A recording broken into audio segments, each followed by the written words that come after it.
ladies and gentlemen, to another episode of NextGen TCG. I am your host, Nick Tetra Ninja, and as always, I have my co-host here is Gem Mint, Pokemon Zach Browning here today.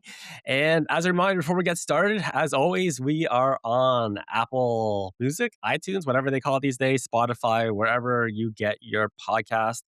We're also on Instagram. We started posting more content there, little short snippets of our podcast, and I plan to actually do some more stuff there as well. For people with private messaging us, we are not the same account on Macari. We are not NextGen TCG on Macari. Apparently, they are a person who like liberally blocks people for buying from their store. That is not us. We are on YouTube, Instagram, and Spotify. Nowhere else. We do not have a store. We are not a company who resells stuff. We're just a podcast of two guys who like to talk about TCG and have a good time. So, how you doing, Zach? I know you're very busy. Lots of exciting news in your life. So, let's talk to the newly crowned king of MetaZoo, Zach. Oh my gosh. Let's go. Let's go. Well, there's so much stuff going on. I mean, it's kind of crazy. We're pushing a lot of stuff for the Pokemon business. Slabsy, the MetaZoo's launching and stuff. And a lot of people really weren't aware that I was a part of the ownership group that got MetaZoo a couple years ago. And so step it up in more of a formal like operation role there. It's cool because I get to add basically 3 or 4 people to the team that are already rock stars, and then we're growing the team already. And we get a really big warehouse in addition to this corporate office that we're in. So we have 2 locations, and then just really expanded in a big way. I'm just excited to be here, and I feel like I'm just a fan of the TCG, and now I get to sort of just give the fans what they want. And yeah, I'm excited. It's gonna be fun. So, I've been cooking up a new segment for our YouTube channel. It's going to be called Talking Cardboard. I'm in the process of editing the first episode right now. These are going to be like specialized episodes where I interview people actually in person. So I've actually, it finally happened. Zach and I have actually committed to a date where I'm going to visit him later this year in Dallas, Hmm. and I'm actually going to be bringing down some cameras. I like filming, kind of like the setup that we did at Toronto Card Expo. Ooh, Some cameras. I actually want to do like a full on interview with interview style with Zach talking about with me, MetaZoo. I'm not gonna pull any punches. I'm going to ask you some very direct questions, do and it. yeah, so we can get more in depth about MetaZoo later this year when I get to see you in Dallas. So I'm very excited about that. It's I like making content. I really like the episode that we did in Toronto and all the Hmm. stuff that we filmed that haven't posted yet. But yeah, I look forward to talking to more about MetaZoo in person with you, and you can kind of just like you said, pull back the curtain a little bit on everything. I think you maybe like check out like the back end stuff, the warehouse, all that cool stuff. Yeah, So I'm see very some of the excited. behind the scenes stuff. And no, that'd be really cool. I'm excited, man. You should stay longer if you're gonna do all that. Like you should stay here a week. I Okay, know it might be you know, hard to do. I got a baby, and I like to have a wife. So Hmm. if I stay any longer, there's a chance when I come back, I will no longer have a wife. So let's You'll l- always have a bed with me. I will make sure you have a bed. You'll have a place to sleep. But Yeah. anyways, let's move into it. Let's talk about cards. We have a lot of stuff to talk about, and I'm really excited because this episode we're talking about a lot of other TCGs, just not Pokemon. So because I'll get into that a little bit later. But first off, new week, new episode. So let's talk about next tip of the week. We're going to talk about the PSA 9 fallacy here, about PSA 9 just being like the sweet spot of where you should be buying, just because why should you want to buy the card and not the grade? Long term, you got to buy the grade.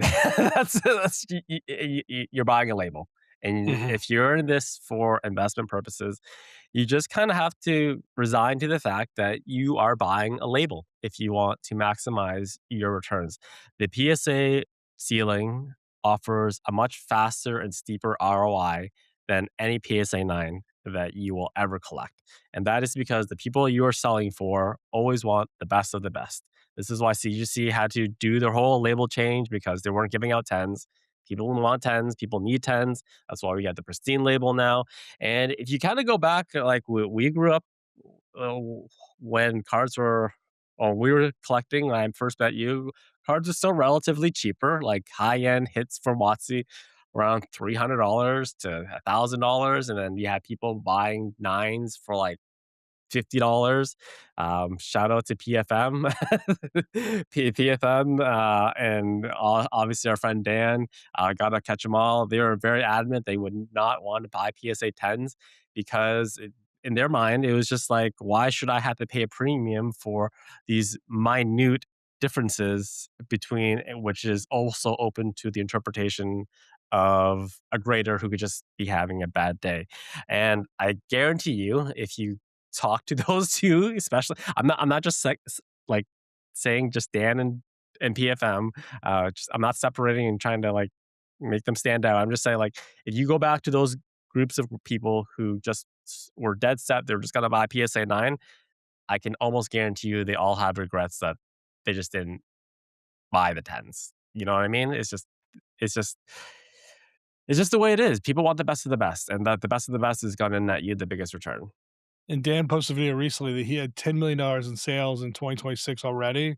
And so it just goes to show you, even if you buy nines, like there is possibility, to succeed and keep going. But I would say with the nine comment, I would also just kind of keep that to PSA because they do have the money back guarantee. They do have the buyback, the financial guarantee. PSA actually, if you buy a week 10 and the case gets cracked, you send it back in, they say, hey, this wouldn't be a 10 today, you could actually get a payout. So when Tetra says buy the label, like you are protected there.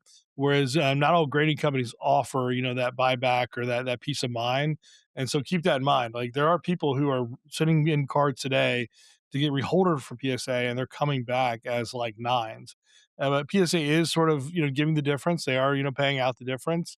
But by all means, like the label, there a lot of sports guys like understand it like thoroughly. Like the label is sort of where the value is. And it's like they don't care if a Charizard was going for 150K like last year, they were buying it all day because the label is what holds the value. That's like the stock certificate. It's still an issue of that share of that card. It's like it still has value. So I know a lot of people want the best of the best. A lot of people pay a premium for the best. It's definitely easier to sell when you have like a truly just perfect 10 or something like that. But what you'll find is a lot of these cards that maybe have pop 80, there may be like only five cards that fit that category. And those five cards have sort of already been purchased by the people who are looking for the best, who don't want to sell. And so, getting a super, super just pristine or high quality PSA 10 is going to be extremely difficult for many of the older cards. The buy the card and not the grade sentiment, I think some people misunderstand a little bit of that.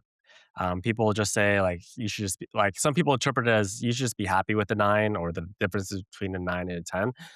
I take it into when I see that phrase, I say when we see a PSA 10 label, just because PSA 10's the grading standards has been just up and down within the last decade, you just have to take the extra time to examine the cards online if you want to pay for that premium in person. Give you an example of that Latias team up Latias Lovebirds that I sold you late last year for whatever price I sold you for. That was like a four cert. And then you sold it to a local vendor. Shout out to Cardex, the guy, Eric and Ty, local vendors in my area, great guys. So they had two lovebirds after you sold them theirs. And the second one that they originally had was actually a newer cert. It was a 10 cert. And the person who actually, so once you sold to them, the four cert that I sold you, they immediately flipped it. And the person who bought it had the option of buying the new 10 cert or the first four cert. And they ended up actually buying the four cert just because they examined both of them and they determined that the four cert Wow. was actually cleaner than the 10 cert. So that's when I see buy the card, not the grade, I assume in my mind it goes just take that a couple extra seconds to look at the scans, look at the pictures. If you can see it in person, like just because it's a 10 cert doesn't mean it's inherently like guaranteed to be better than an older cert. You just have to take that extra time.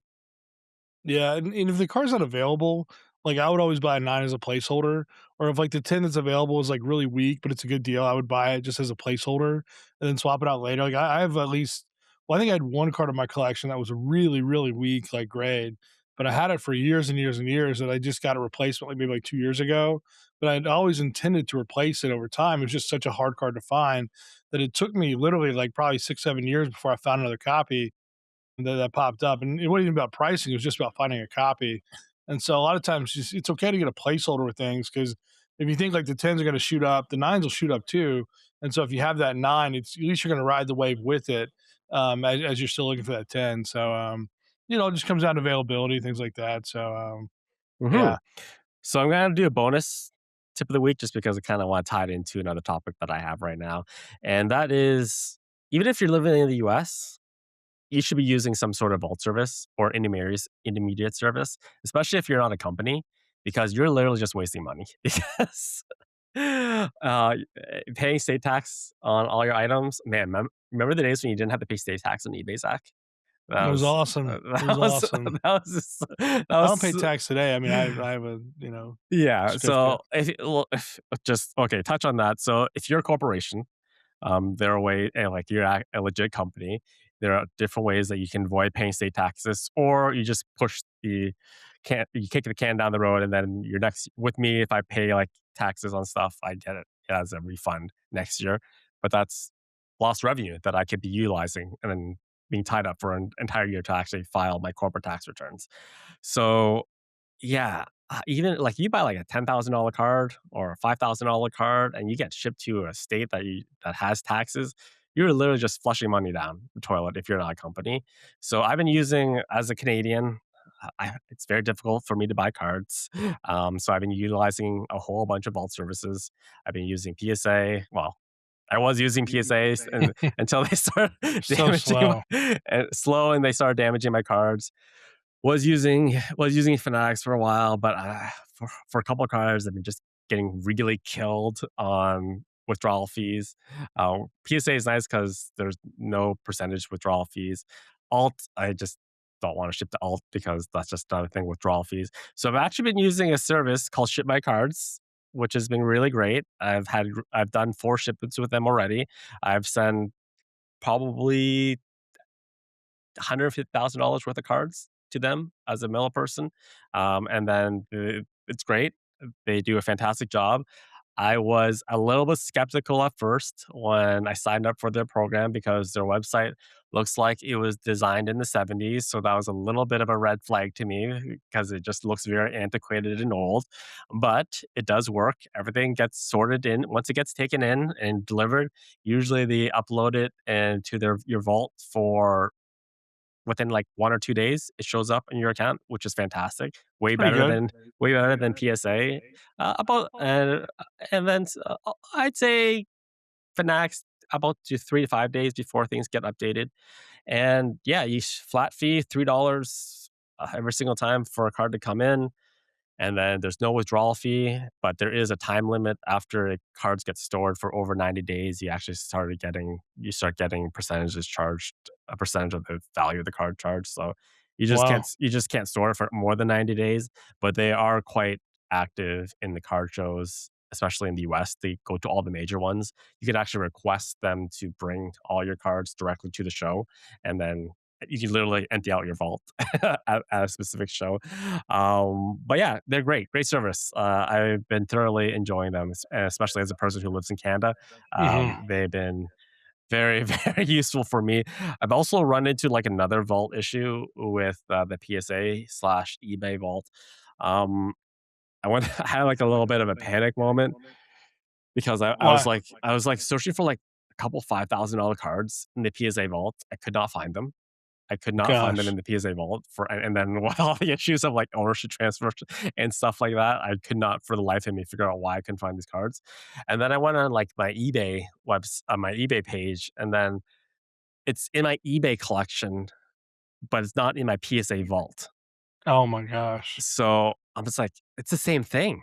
The eBay the eBay authenticity is performed by PSA. For those of you who don't know, Yeah. so it's it's a very symbiotic relationship. So I was like, what the heck is going on? So the issue became is that my PSA account is a different email than the eBay account that I currently use. Ah. So what you think that means it would all go to my eBay collection, but that doesn't happen.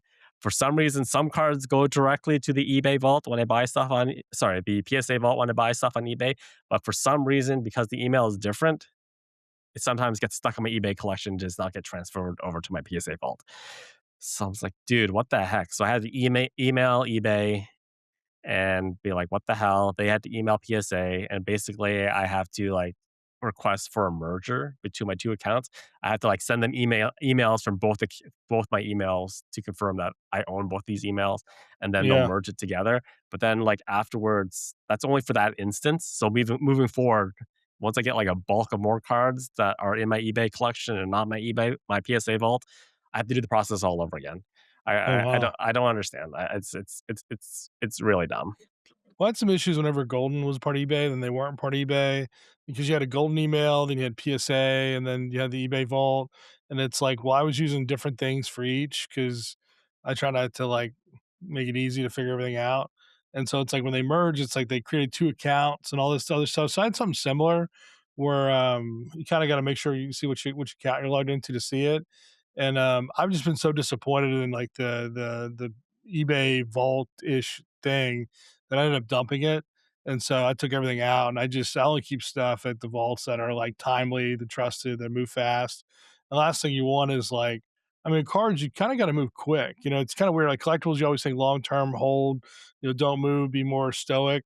But it's like, hey, if the market's moving on something, it's like you want to ride the wave. The eBay vault just taking forever in and out. And it's just, I think there's a few companies that really get it, that really move fast, and those that don't, I think it's just there's more opportunity for improvement and stuff. So I agree with you. I'm really frustrated with the vault, and I don't use the eBay vault to actually have.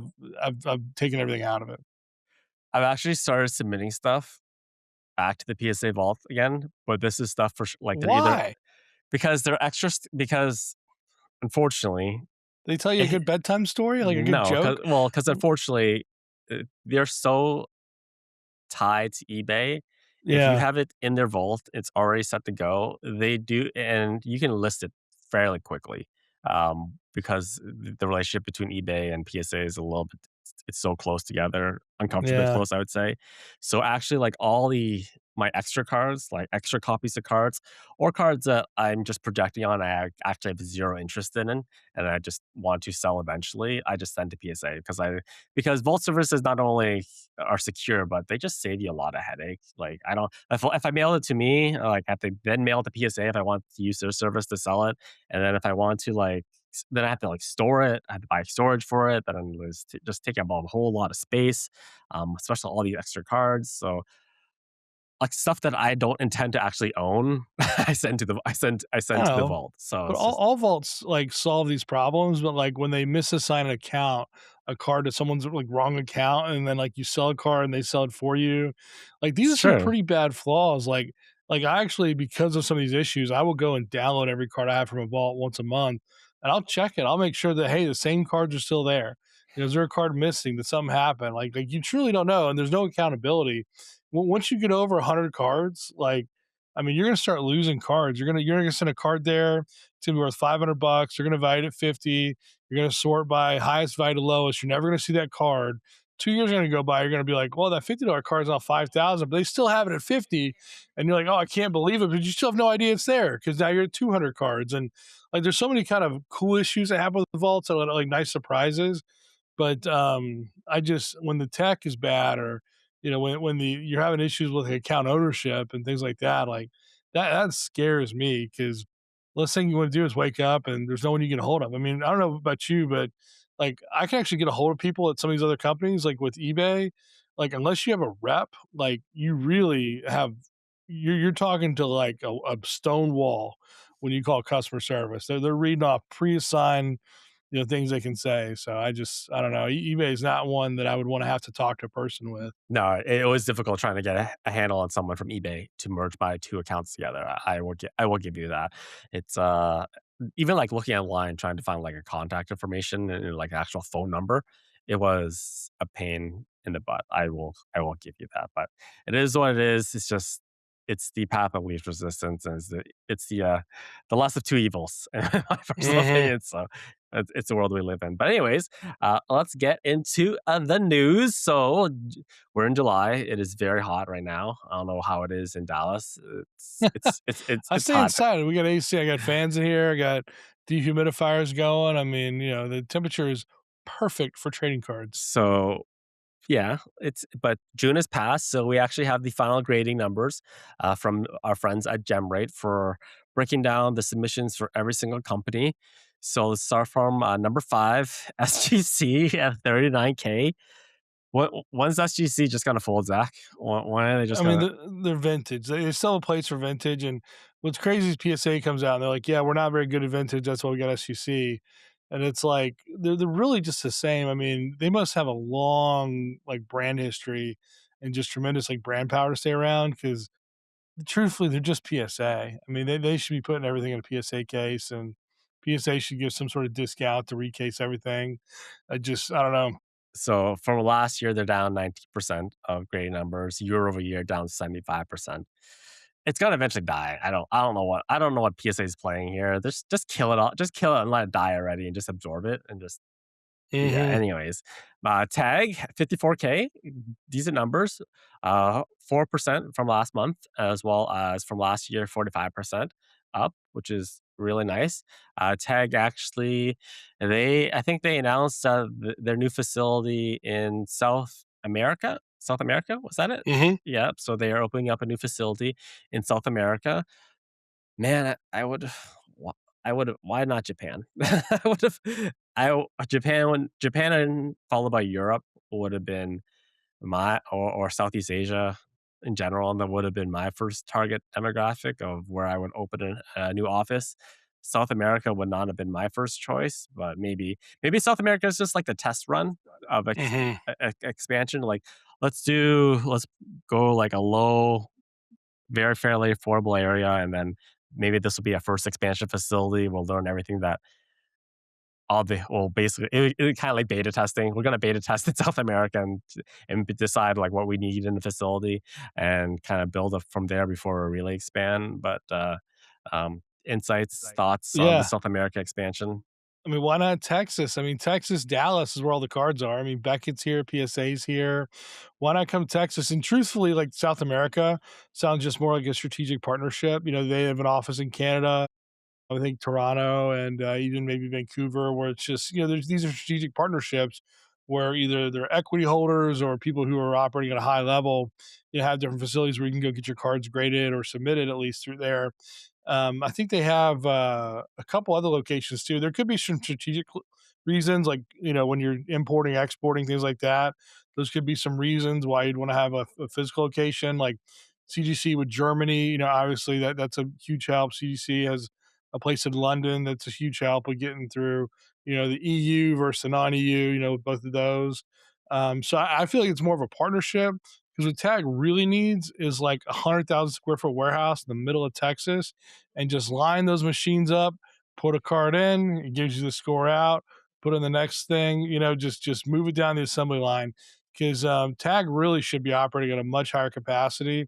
When you look at the demand, you look at the live stream numbers, you look at all this, like Tag really should be way beyond where they are. But they like California. They want their headquarters to be in California. You know, that's where the majority of their talent is, and it's where a lot of talent is for a lot of card companies. That's why PSA is still in California. But you know, the costs you space, it costs you location, costs you growth. And I think if Tag would have made a tough decision to come to Texas or middle of nowhere Oklahoma or something, you know, a couple years ago, I think Tag may be at a quarter million cards a month. And so it's like, at what sacrifice do you have to, you know, for the growth? And they should be way bigger. The demand is certainly there. You know, they have human QAers, you know, as they've shown online through YouTube videos, but the grading is all, you know, it's all machine, it's all technical. So I, I don't know. It's like buy more machine, grade more. It just seems like go somewhere cheaper. You know, like keep your QAers in Cali if you need them, but you know, go somewhere where the manufacturing and the space is cheaper. I want Disagree? to. I was thinking about it the other day when we had our episode. We are talking about why is tag so slow when it's just machines, and we came up with a couple of hypotheses of why they just can't open up like an office in like butt fuck nowhere and just like pump out stuff like that and pump out grading. And when I was kind of thinking about it a little bit more, I'm just like, they're probably. I know you had the hypothesis of like maybe it's the etching of the cases that's slowing down.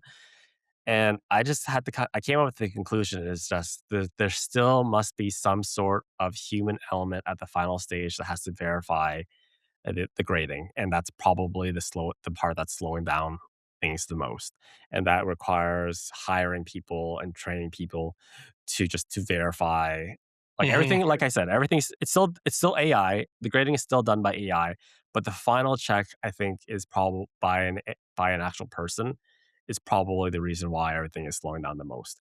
And I think they once they fully overcome that hurdle of just being, the issue is like authenticity. It's very difficult for AI to fully authenticate a card. That pretty much at this point still has to be done by some sort of human.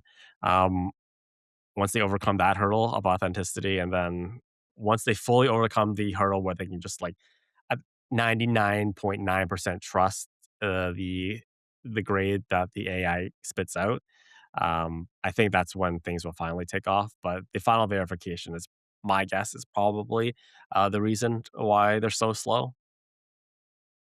Yeah, I mean, I think that's part of it, perfecting the algorithm. They've clearly, they had a few instances where there were some misgrades that they had to fix. I think they're very aware of sort of what those issues are. I don't think they're just sliding by. I think they're aware of what they are. But when you fix the algorithm, does it fix every card grade before it? Does your tag 983, should that be a 984 or 982 at some point? When you tweak the algorithm, my thought was always, if you adjust, it should adjust, everything, one way or the other. And it's a lot easier when you have a 10-point scale because there's more room, between those bigger grades. When you go down to the level they are, it's like it's pretty minute, it's pretty small, it's pretty tight. Sorry about the earthquake. I bumped my desk. But No, it's just it's tough, and I think that they are consistent enough and good enough that the volumes are operating at 54,000. I don't think it's much different than a quarter million. When it comes to like, I mean, yes, it's a lot more cards, but the actual impact, the variety of the cards you see, I think they should be able to service those people. And I don't know. I'm just really surprised that they don't ramp up operations and expand. I mean, there's a ton of ways you could do it. I just, I don't know. I'd love to see them grow and do better. And yeah, I'd love to see it be PSA, CGC, and tag. I Hmm. think there's other grading companies that are coming up too. You got, Randolph's Ace Grading, you got AGS, and AGS for whatever reason isn't on here, but I know they're grading like 50, 60,000 cards a month, and like it's a lot of cards. So Hmm. I don't know why they don't include them. They're a US based company. The demand for plastic is just out of hand. It's just really out. Crazy. People It's just just want out of hand. plastic. People just want plastic. They don't. People don't want cardboard. They want plastic. If you break it down to some sort of level. But anyways, moving on to Beckett. Beckett, 146K, 1% increase from last month, but 132% year over year from last year, which That might have is been when they were announcing bankruptcy and they were getting bought, and everyone's like, "Oh my gosh, what's going on?" And people didn't even know the future of Beckett. Now they have a PSA senior executive in there, ramping everything up, reestablishing, all the workflows from top to bottoms. So you have a true, veteran operator in there that's running the company. So Beckett's going to bounce back. It's going to succeed. You're going to see Beckett get 200, 300,000 cards a month, which sounds crazy, but, like, when you have the leadership in there and you got Collectors Universe backing them, like, they want to make money. They understand that people want black labels. They understand people want 10s. I don't think people want new labels, but, they made a label change, so it just wasn't even enough of a label change. It's just like, "Let's take the font and, scrunch it together." I feel like it's a bunch of minions that were like, "That one." It just I don't know. It's so I I, I don't see how the impact there's gotta be something else to that label we're not seeing. There's gotta be a chip inside or something. well, there's new security features on the back, which do help.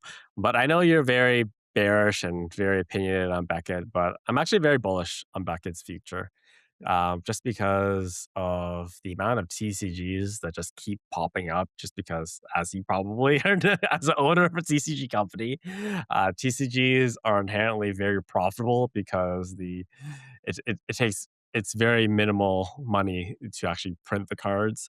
Obviously, you have to pay the artist, then people who actually design the game and stuff. But once you get past that hurdle, like the cost of ripping packs is like pennies to what you actually charge them for. And so that's why you have like you have Ravensburg, which we'll get into a little bit later, pushing out Disney Lorcana. You have Mhm. Bandai just pushing out a bunch of new CCGs and really One Piece, Dragon Ball, the new TCG that we'll talk about a little bit later. Naruto's coming out next year. And I think Beckett in the past has been kind of stifled by the fact that because their 10 is so difficult to get, and in general, English printed Pokemon cards have really poor print quality. Same as sports as well. And people want tens, so they were stifled by the fact that they just couldn't give out tens just because the print quality on these cards are so terrible. But with it, like all these new companies coming out of Japan, and people are honestly the black label chasing now. We have Bubble Muse selling for what $250,000, and then a second one selling for another $250,000. Pokemon print quality But has the same guy bought both. yeah, but Pokemon print quality has improved if you look at modern sets being printed now, which is why you can get Black Label Bubble Muse now compared to vintage sets. Pokemon print quality in English especially has dramatically improved in the last few years. And if you actually take the time, you know your stuff and how to pre-grade stuff, there is a chance that you can get a Black Label. And Black Labels they demand that pristines and Black Labels, they just inherently demand a premium, and people are chasing that, and people are willing to wait now. It's not as quickly as, "I need to get this in a PSA 10 case because I can just quickly flip it." Like, the returns, the ROI, and the potential return on a Black Label is just so high now. I think Beckett has its place now. It has its place for the super high end, where people want to get the best of the best and sell at the biggest margins they possibly can. And PSA is kind of like in that middle ground. Well, the tens are harder than they used to be, still not as hard as the black label. And PSA has is the most liquid slab on the market. So I think they've done a good job of like separating why you would use each company for. Yeah, I feel like with a lot of PSA 10s, it's like the highest end can be a little ambiguous. But, like, with black labels, like, the highest end is, like, certainly, like, unknown. It's like, I have no idea. Is this Bubble Mew gonna be 50K or, like, 200K? It's like, it's truly just a shot in the dark, which blows my mind. With a PSA 10, you'd be like, "Hey, Gold Star Ray," like, is it 700K, 800K? It's like you have a range, but it's not gonna be, like, 1.5 or 3,000,000, you know what I mean? At least not today. Where some of these black labels, like, it's like, "Oh, this is a modern car to chase, and there's not that many of them, and these guys that want them for whatever reason, just have infinite money. It's like to them, 50K and 200K are like the same number. And it's like, how do you find all these guys and why do they like black labels over PSA 10s? Because PSA is the brand. PSA is what everyone loves. The 10s are what people chase. Yet, like the guys with the most capital seem to just want the black label because maybe just the PSA guys are more disciplined. I don't know. But a guy that wants a black label is going to bid to win, and what I mean is like they will bid irrationally. There's no rational reason. There's no rational way to get to the price of some of these black labels that people are bidding, especially when the comps are being discovered. And I think now it's like you could be like, okay, hey, Bubble Mew, you know, this and that, you can relate a little bit. But like early on, it's like why is this black label going for 70K? The PSA 10 is 5K. It's like it just I don't know, it makes no sense. So um Well, and what this is what I'll say to that. Why is a PSA 9 why is a PSA 10 worth so much more than a PSA 9? It's the same rationale.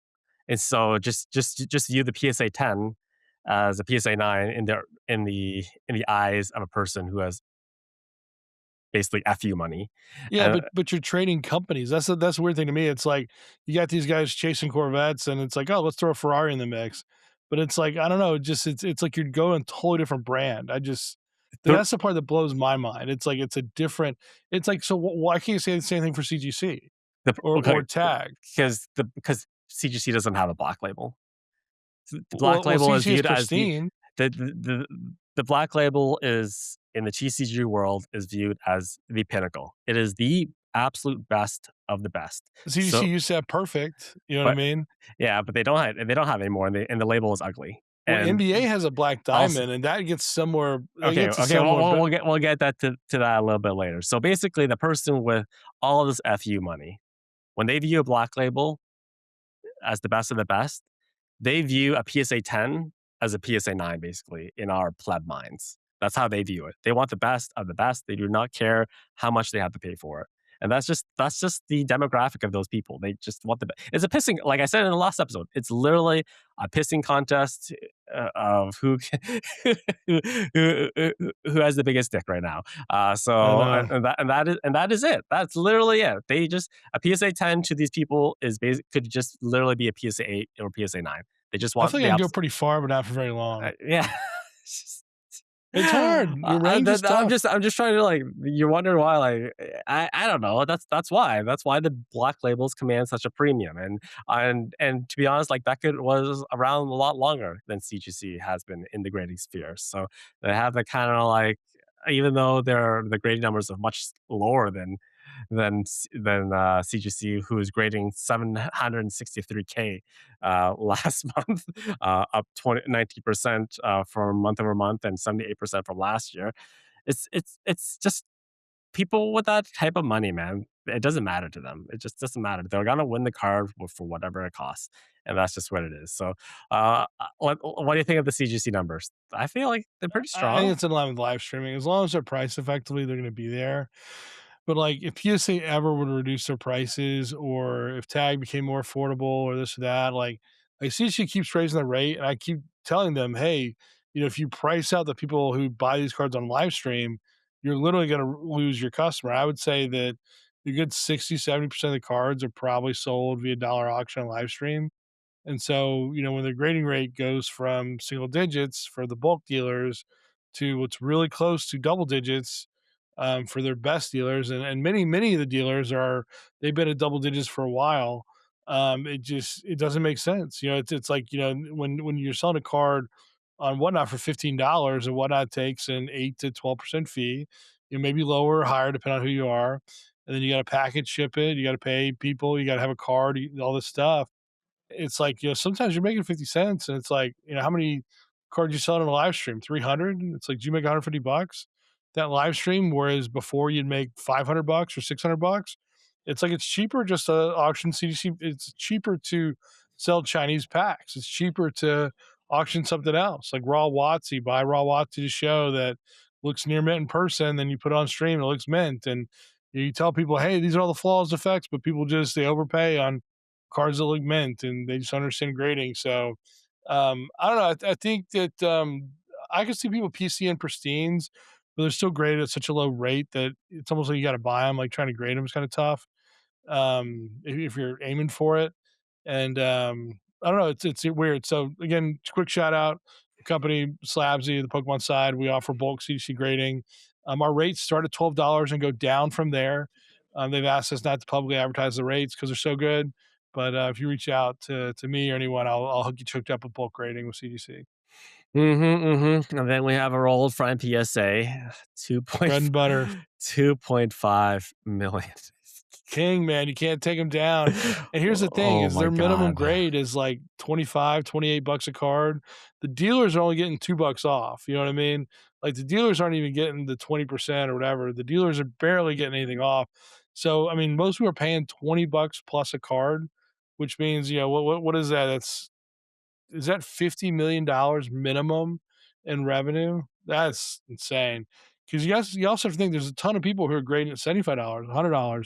I mean, how many illustrators and trophy Pikas have you seen go through PSA? Those are all getting charged 10K a pop, for the same skill that it takes, someone at 25 bucks. Like, it just, I don't know. Like, yes, there's insurance and stuff like that, but PSA is making so much money that when it comes to collecting and adding things to your PC and buying and selling, like, who are the real winners? Like, I think it's just PSA and eBay. Let's not. I don't want to go into that. That's a long topic. How do we collect without PSA and eBay? I think that's the question. It's a good one. I feel like could be a dedicated segment by itself. But I'm gonna backtrack. I'm gonna admit that I was wrong on something that I talked about in a previous episode when we talked about PSA shutting down, and Admitting you're wrong. Wow, this is yeah, huge. and me just like I was talking about how they're like gonna kill their accounts receivable in the future by closing their value services. It's not gonna happen. Like there are people who are probably just banking on once those doors reopen again, it's gonna be flooded again from people Mhm. submitting to bulk. So I will take this on the chin, and because do you know why I know that? because I'm doing that right now. I have cards preloaded for when and pre-graded for when value services open up. And I just realized if I'm doing this, that means there are people who have a shit ton more cards than I do who are just waiting for the exact same thing. So once that value tier opens up, it's gonna be bedlam once again. So just as an update, because they gave that a little bit of a window before they shut down value services, they actually took in 4 million more cards. So their backlog actually jumped up to 14 million. This time though, there's actually decent communication. They have a landing page on the website, psa.com slash backlog or something, backlog updates, where they are Yeah. updating bi-weekly. And they'll give you the current situation of the backlog. So currently the backlog is at 12 million, and they plan to reopen the value tiers again at 5 million. So I initially thought probably going to be 2027 before they reopen the value tier service again, which is a possibility, but starting to feel like it might actually be just a tiny bit earlier with all their new AI features that they're probably testing out and making things go a little bit faster. Yeah. I think value tier will probably open closer than people think near the end of the year. Well, here's the guess: if they did 2.5 million in June, and they added 14 million, they're at 12 million. Does that mean that 500 million cards were submitted at not value tier? Is Mm. are those? I mean, if we went 1 to 1 there, you think there's like, they didn't shut off right in June 1st. There could be some little bit of overlap, but is that 500 million cards submitted at $75 or above? I know modern sports, is absolutely like tens and thousands of cards coming out that you could submit there, and like with Lorcana and all these other things, like I can think of other tens and thousands, but 500, not 500 million, but 500,000 cards. That's just like an insane amount of cards. I mean, maybe people like, they're taking cards they would submit a value and bumping it up. But I have cards that I sent probably 100 of PSA that I paid value tier, or I paid the lowest tier, and I would submit at the $75 mark because it's still profitable for me to send at that mark.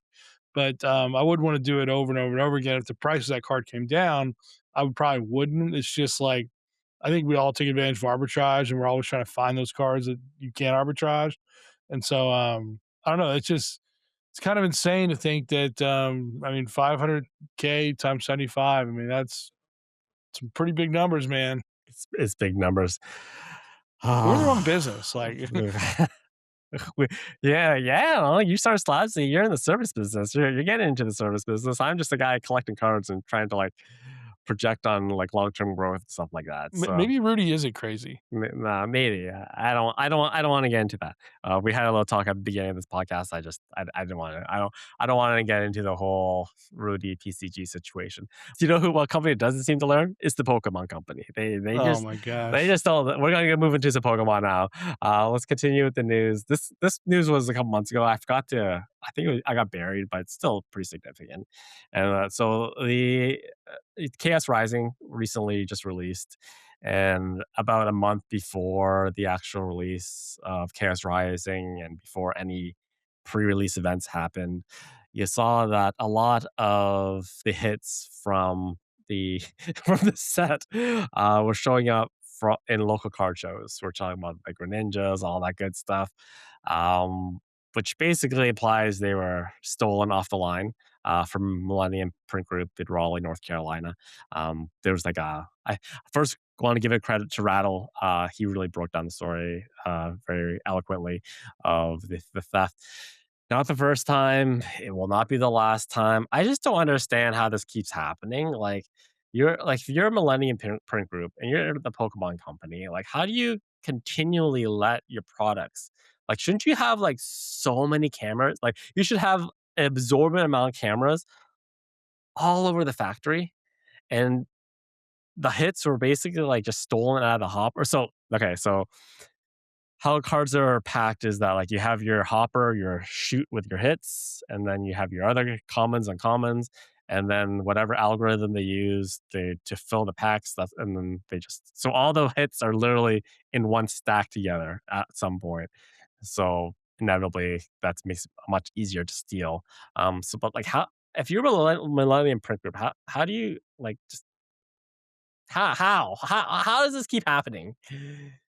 I mean, there's cameras everywhere in these places. Like people like they get caught. They have footage of them taking it, and then generally when it pops up, or like I know some local card shops here that have contacted WotC, said, "Hey, I suspect that this is stolen because this quantity doesn't make sense. You'd have to open 3 million booster packs to get this amount of X card."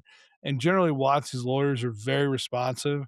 Like they're like, Pokemon's "Hey, we'll send someone next day." Like Nintendo, because yeah, even Nintendo, yeah, sorry, yeah, you good point.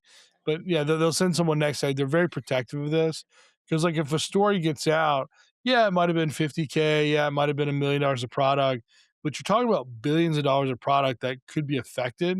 So they very, very much want to stop any sort of news or rumors, and they want to squash it.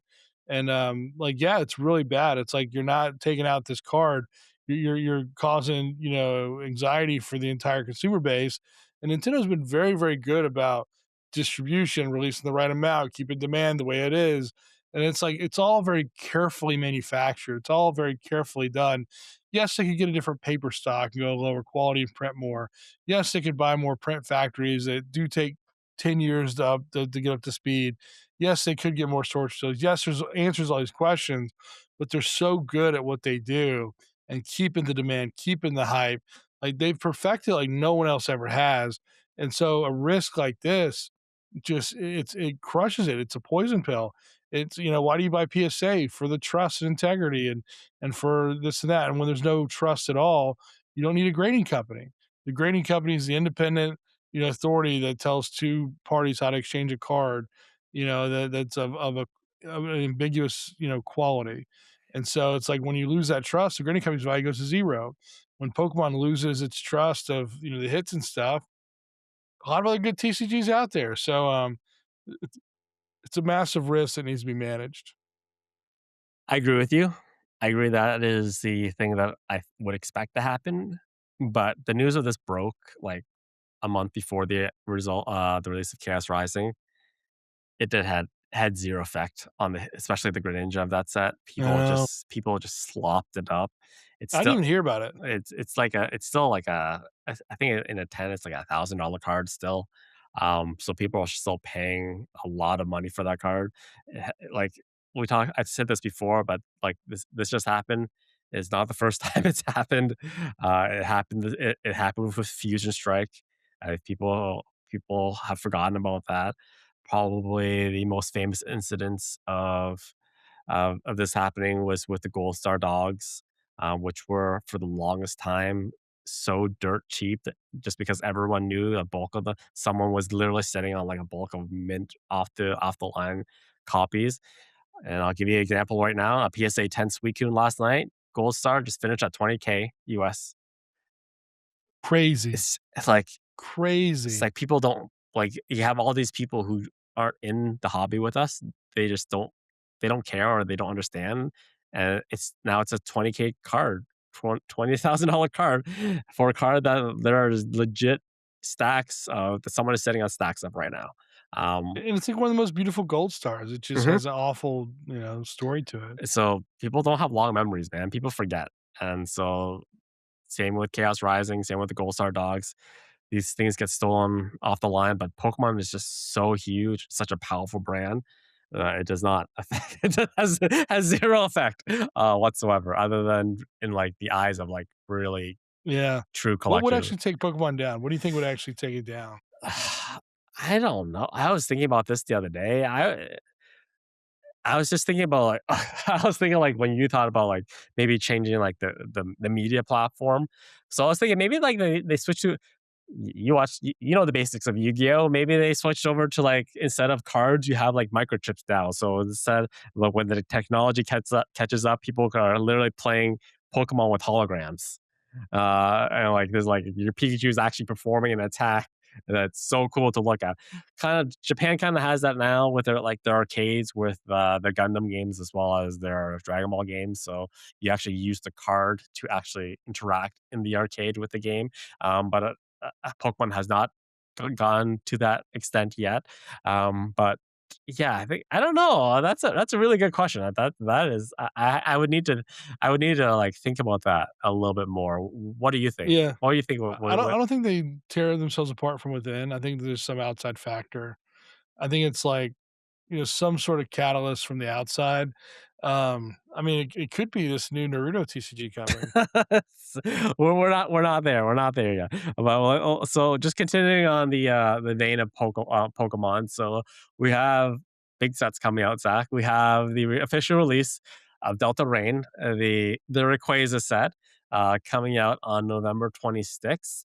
Storm Esmeralda, the Japanese version, coming out at the end of this month on July 31st. So when you see this podcast, it'll be I'm gonna get this one up quick. I'm gonna get this up okay. quick. We'll get this one up quick. I'm just kidding. I'm sorry. I, I, I'm just. I was looking at some of the artwork, and I picked up on the artwork. I think that we're gonna see the return of Delta species, Zach. Like Delta species is gonna come be back huge. because you have the Rayquaza in the background. I don't know if you noticed, but it's surrounded by lightning. So the last time there was a Delta species Rayquaza, it was a lightning Rayquaza. Hmm. So I'm just kind of like picking up on the breadcrumbs here of what Pokemon is putting out there in terms of media. I just got Okay, Nick's calling it. I'm just putting out there now as well. It's too late to jump on the Rayquaza train. For those of you who are trying to jump on, new Delta species Rayquaza that's coming out. We were talking about this like a year ago. Like, so you're too late now to jump on buying up all the Rayquaza cards. It's that train has passed. So don't think, now it's time to buy all the Rayquaza. It's already happened. It's already happened. Hmm. You're too late. Just don't do it. I will say though, this is probably the first really exciting site from the Mega Evolution era. And this one will actually have booster boxes. So buy all the booster boxes. Buy them all. My plan is going to be it's going to be my plan from what I planned with the Phantasmal set until Zach foolishly talked me out of it, which was my bad as well as Zach's bad. I plan to spend $5,000 on booster boxes when the set comes out. And I'm not going to be trying to chase MSRP penis gang. I'm not going to worry about MSRP. I'll pay a little bit more than MSRP because booster boxes are not going to be reprinted. There will be no second wave of booster boxes in North America, at least, for this set. May happen in England. I know England just had a reprint of, or the UK. I know that the UK just had a reprint of Destined Rivals booster boxes recently, which actually did kind of wobble the market a little bit. Just it's a Rayquaza. It's a Rayquaza set. It has a booster box. Get your position. Don't try to chase the margins. Well, really intend to not. I tend to hold for 20 years on all my steel product. I know that's crazy. For some of you guys to think of that, but like literally, I put all my steel product into storage. I just forget about it. It's just lost revenue at this point. And I want to be that guy in like 30 years who like, in my head, I'm gonna be like that guy in 30 years who the equivalent of like bringing a first edition booster box to a show. I was like, what the heck? Where did this come Like, from? That, you were that here when Storm Esmeralda came out? It's like, yeah. yeah, well, it should have got Phantasmal Flames. Well, you wouldn't believe that guy that told me not to buy it. Yeah, so yeah, but build your position of Delta Rain early if you plan to hold for a long term on booster boxes. That's my recommendation for you guys. But what do you think? How do you think this Rayquaza set's going to do, Zach? I think it's gonna do extremely well. I would speculate it could do better than the 30th anniversary. So because I think the 30th anniversary takes time to do well. Usually it's like 1, 2, 3 years before you really see a pop on the anniversary sets. It's mostly due to print run. It's mostly due to that there's so much supply. They're going to be constantly churning out products all the way through like next year. Whereas this set, it's a normal set. It's got Rayquaza. It's way better than the last two sets. It's not a specialty set, and, I think it's gonna be really strong, really nice, and, you gotta look at all the cards before you go as far as to say it's gonna be like an evolution or an evolving skies or something like that. I think that's a stretch at this point, but I'd say at the get-go, it's got a lot more potential than the last few sets.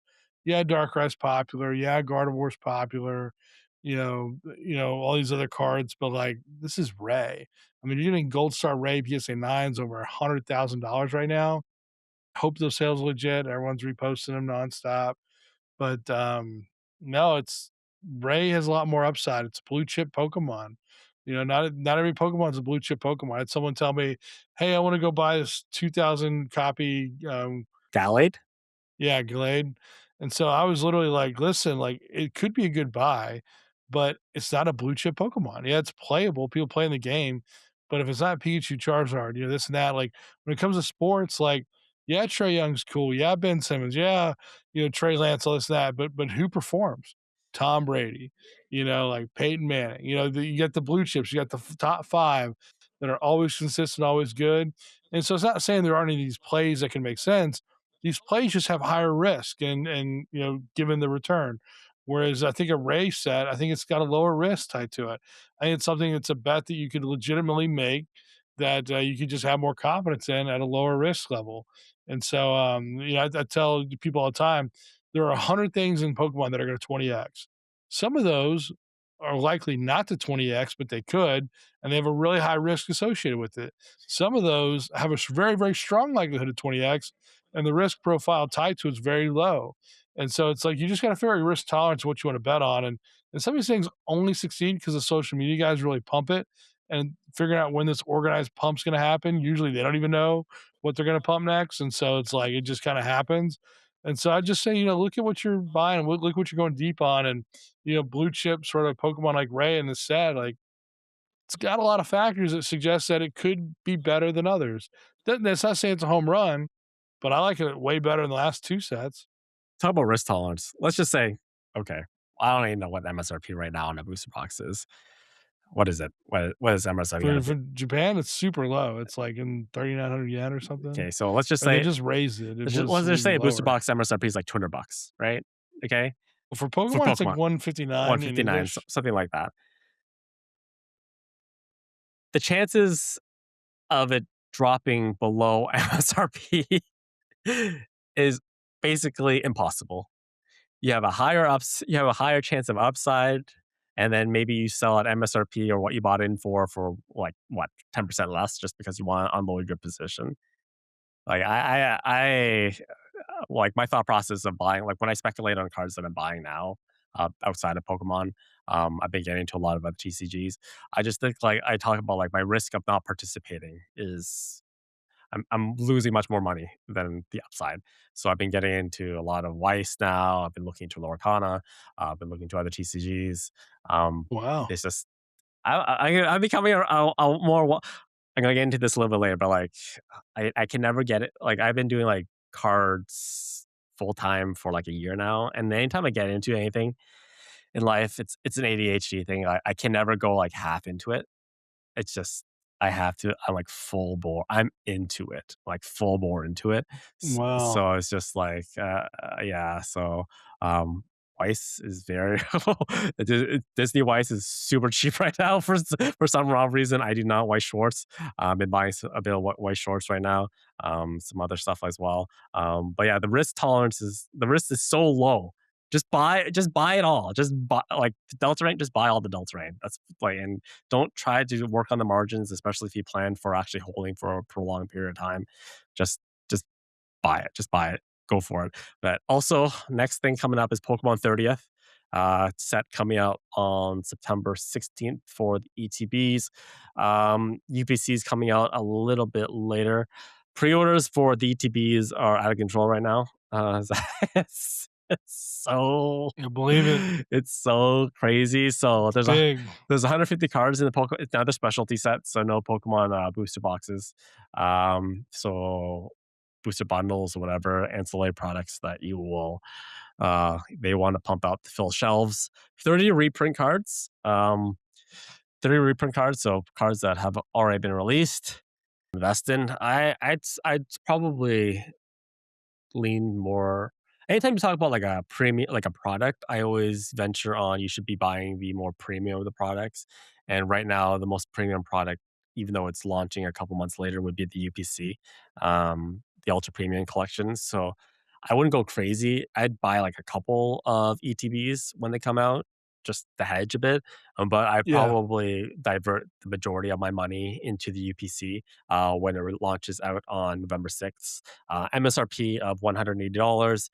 There's actually two versions of it.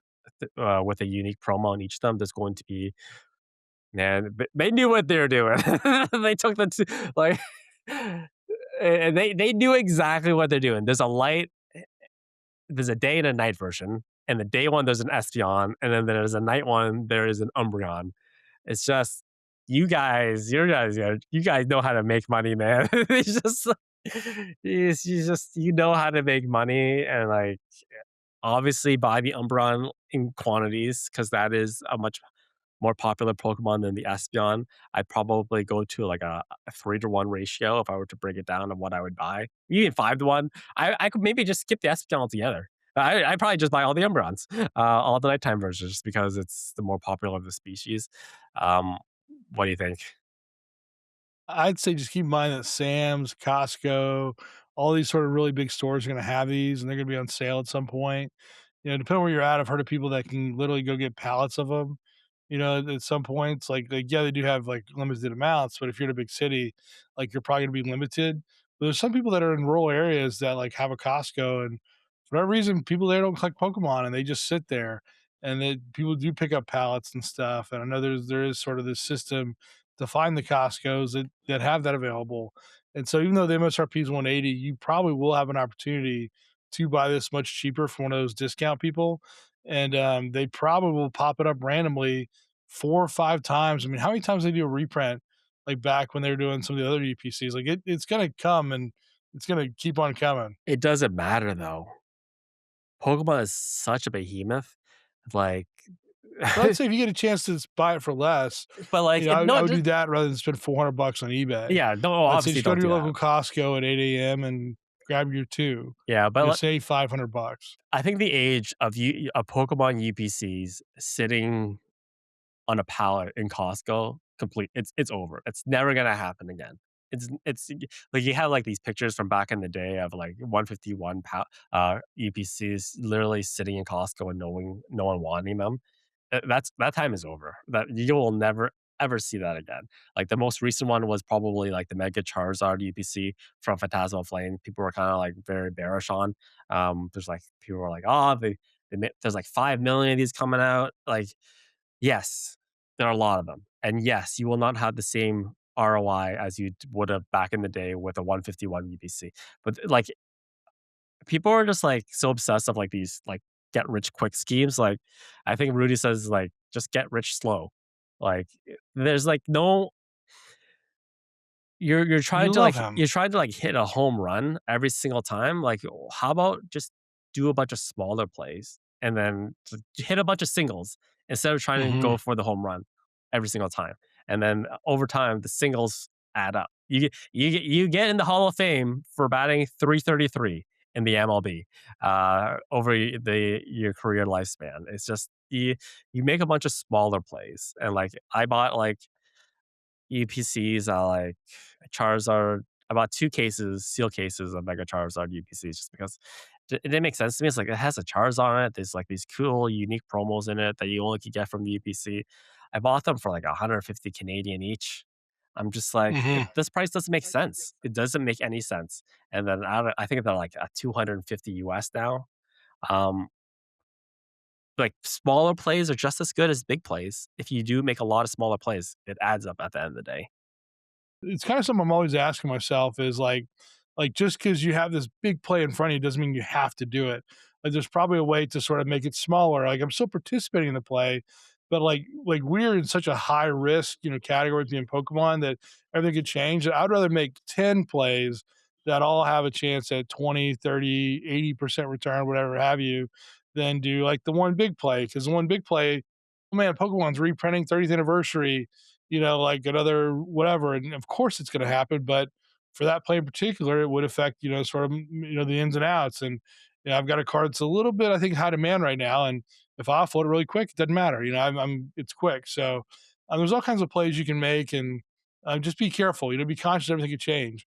Like the world, I mean, we're in a hobby here.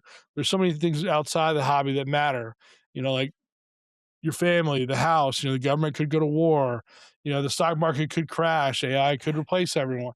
There's so many other things that could happen. And so these are sort of bigger topics.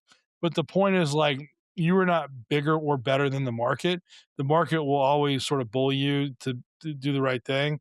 What you can do is you can just be a little cautious as you go. And I always like to think of like when I do plays, like how quick can I get out of this? You know, and if this bigger play I'm making, like it's got a long tail, it's gonna take a little while, but I don't think I'm gonna lose money on it. I just think that it may take me a year or 2 years to sell through it. Even if I were to bulk out bits and pieces of it. It's a large volume deal, I guess you could say. Hmm. I've actually like strategically one of the things wanted to play to be lower, a little bit lower risk. I've actually been. This sounds crazy, Zach, but I've been selling my higher end stuff to cut. I've been What? selling higher end to pick up more middle tier, just Mhm. because there's less risk in the middle tier because you have your market of buyers is just so much larger. Yes, I can. There's like my high end on the high end stuff could potentially be hired because that's the good stuff, but I feel like just to kind of like hedge a little bit, sell some of the higher end stuff to buy more low to middle, just because the buyer Well, base is bigger. I'll give you an example. I had a card that I think was probably valued maybe 20, 30K like 3 or 4 months ago, and, had on eBay. I actually shut my eBay store down just so I can focus on MetaZoo and Slabsy. And I got an offer, a private offer for that card. I'll just say between the 50 and 100K range. And I literally like love the card. I love to hold it. It could keep going up, but I'm taking an offer on the card, and then I immediately went on eBay. This is a PSA 10, and I bought that same card in nine between 4 and 6K. I went and bought 3 copies. Mhm. Because I'm like, well, I'd still rather be in the card. I do think that if that one card goes to 150K, it'd be really weird for that nine not to be a 10K plus card. And so while I may double my money, I could double my money there. I think it's harder to justify like that going up versus like the 4 to 6K. I think like it's more likely to pull up. I think there's a lot of like lower grades that haven't appreciated as well, and I think that they are lower risk and they're higher grade. I think a lot of these cards that are selling 50K to 500K, I think there's a good chance that they could go down just as much as they could go up. Whereas some of the nines, I feel like it's a lot easier to justify their value. Anyways, just so that's the Pokemon news, all the stuff coming up. Another TCG that's coming out next year is the Naruto TCG. I'm very excited for because I'm a huge Naruto fan. Um, Bandai is absolutely crushing it with the TCGs right now. They own One Piece, got Dragon Ball cooking, got Gundam. Gundam is slowly on the rise, Mhm. and Naruto is just it just makes so much sense. What I like actually bought some Bandai stock the other day just because I like the direction where the company's going. Because they are very ruthless. They will quickly kill anything that's not working for them. Um, this isn't official yet. This is not official news. But I heard from someone that I trust that they're actually going to be killing off the Digimon TCG fairly soon just because it's just not performing. I actually own a couple Digimon Wow. cards. I own the Future Potential card. For those of you who basically has all the original Digimon trainers, the Digidestined on it. It was like a promo card you bought by buying like a Digivice toy. So I'm very sad because that's probably. I like the card. I'm not sad because I love the card, so I'm not going to sell it. But that probably just like places like an artificial cat. Is it public? The Digimon's going away? Not public, but from pretty sure, like someone I trust told me that most likely Digimon's probably gonna get killed Wow. at someone. One of the guys on my team plays competitive It, Digimon. He yeah, loves going and playing. I'm yeah, like, he's the only Digimon player I know, but yeah. all he That's does is that's play that's the Digimon. problem. He's the only Digimon player that he knows. There's just so many. There's just so many TCGs popping up now, and so much oxygen being taken out. You need for a TCG to succeed. You need to have the collecting side, and you need to have the player side covered. And the fact that, like you said, you have one friend that plays Digimon TCG, I think that's kind of like an indicator of probably not that hobby is not or that section is not doing well. But a lot of people like ask me like, why are you not into One Piece? Like you're into cards a lot. You seem to like cards a lot. Um, Probably One Piece is one of the most flipper intensive uh, franchises in the hobby. I'm just like I never got into it's because I don't like One Piece. I never got into One Piece. I never watched it. So I find that I try to stick in my lane. And right now it's too expensive to get into. Even if I don't like One Piece, like if it was cheap enough, I could get into it. I could probably learn it. But Mhm. it's too late to jump into the One Piece ship right now. There are other plays I would rather make is what I would want to say, and tie up capital. Um, I find like I just do better when I invest in stuff that I like and stuff that I enjoy. I love Pokemon. I make good decisions with Pokemon, other TCGs as well. So that's why I never got into One Piece. But Bandai, man, how they own like all these franchises and they own so many TCGs, and running a TCG is just so profitable. You make so much money when someone rips a pack. They are just absolutely crushing it. Yeah, no, I mean, you gotta stick in the lane, know what you love, and I think that's great advice. I mean, are you gonna buy Naruto when it comes out? Are you gonna buy a bunch Yeah, of it, or are you gonna buy a little bit of a it? little bit. See, What if you don't like it? Will you be truthful and say you don't like it? no, because I know No, you're no, gonna say you like it no matter I'm what? still gonna buy it because, like, even if I don't like I will never play the TCG. I actually do not know how to play any TCG on the My market, like, gosh, $0. wow. Well, like, if you look at Bandai is good at really creating aesthetically pleasing cards. So long as I like the art, I will buy it. Like, I don't care if, like, there's like, I'm still buying Digimon cards even though I'm pretty sure that the the franchise is gonna go in the toilet just because I like the cards. I like Black or Greymon. I just like the cards. That's like a true. It's like a true collector. It's like it doesn't matter what the value of this card becomes, or like if I don't see any future potential in it. I'll still buy it. I'm still gonna buy Digimon cards. I think that I enjoy. But I think Naruto is just. It's such an established franchise, and there's just so many iconic artwork and scenes for the anime that they're just gonna crush the actual designs of the cards. And so long as the designs of the cards are pretty, I'll buy it. I won't buy sealed product. Like like sealed product to me is it's a long term hold thing. And like with the costs of like booster boxes for other TCGs, if I was gonna buy a sealed product, it's not for me, it's an investment. So the safest play is just to buy more Pokemon. Anytime I think of buying sealed product in any other TCG, I'm just like the safer play is just buy more Pokemon sealed product. It's just the way it is. So when does this come out again? Not officially, but early next year, I think. The Naruto TCG they announced for You 2027. you think there's a chance there's like the One Piece blue box bottom play, here where Explain. you buy the first set, hold it? I have no idea what you're talking about. So One Piece, the OP01, the first set, they had a first print run that had blue bottoms on the box, and then the print runs after that had white bottoms. So the ones with the blue bottoms had like a tremendous value, over, but people didn't know that. So probably like maybe months and months, even maybe a year after, they're like, oh man, they actually swapped it up. And this is a change. It's different because it just takes time for information to disseminate in the market, especially when doing reprints. And One Piece originally did reprint a lot of stuff, and they did get a lot of flack for it. It cost them a big part of the community. But it's like for Naruto, like if you go in early and you're blindly buying the first set, you could get lucky and you could get some variation of like the first print run of the first box. And I'm not saying it's going to take off like, One Piece or this or that. Like everyone says One Piece has the greatest story. Pokemon's got the biggest, sort of media franchise, and Naruto is popular, but it's not as popular as everything else. And so if Bandai's disciplined and they don't just print the living wazoo out of it, I think there could be a play there where you buy the first print box, you sit on it 5 years, and that could outperform, a lot of other options. And people love the first of the first of the first. And so, no, it's just a thought. I mean, I would consider speculating, just given how popular Naruto is against among many manga fans. I think that we're past the age where anything is gonna slip by anymore with the amount of content creators just, like, Yeah. pumping like, stuff like that is never gonna pass by before everyone and their mothers knows about it. The alternative asset community, it's so big now.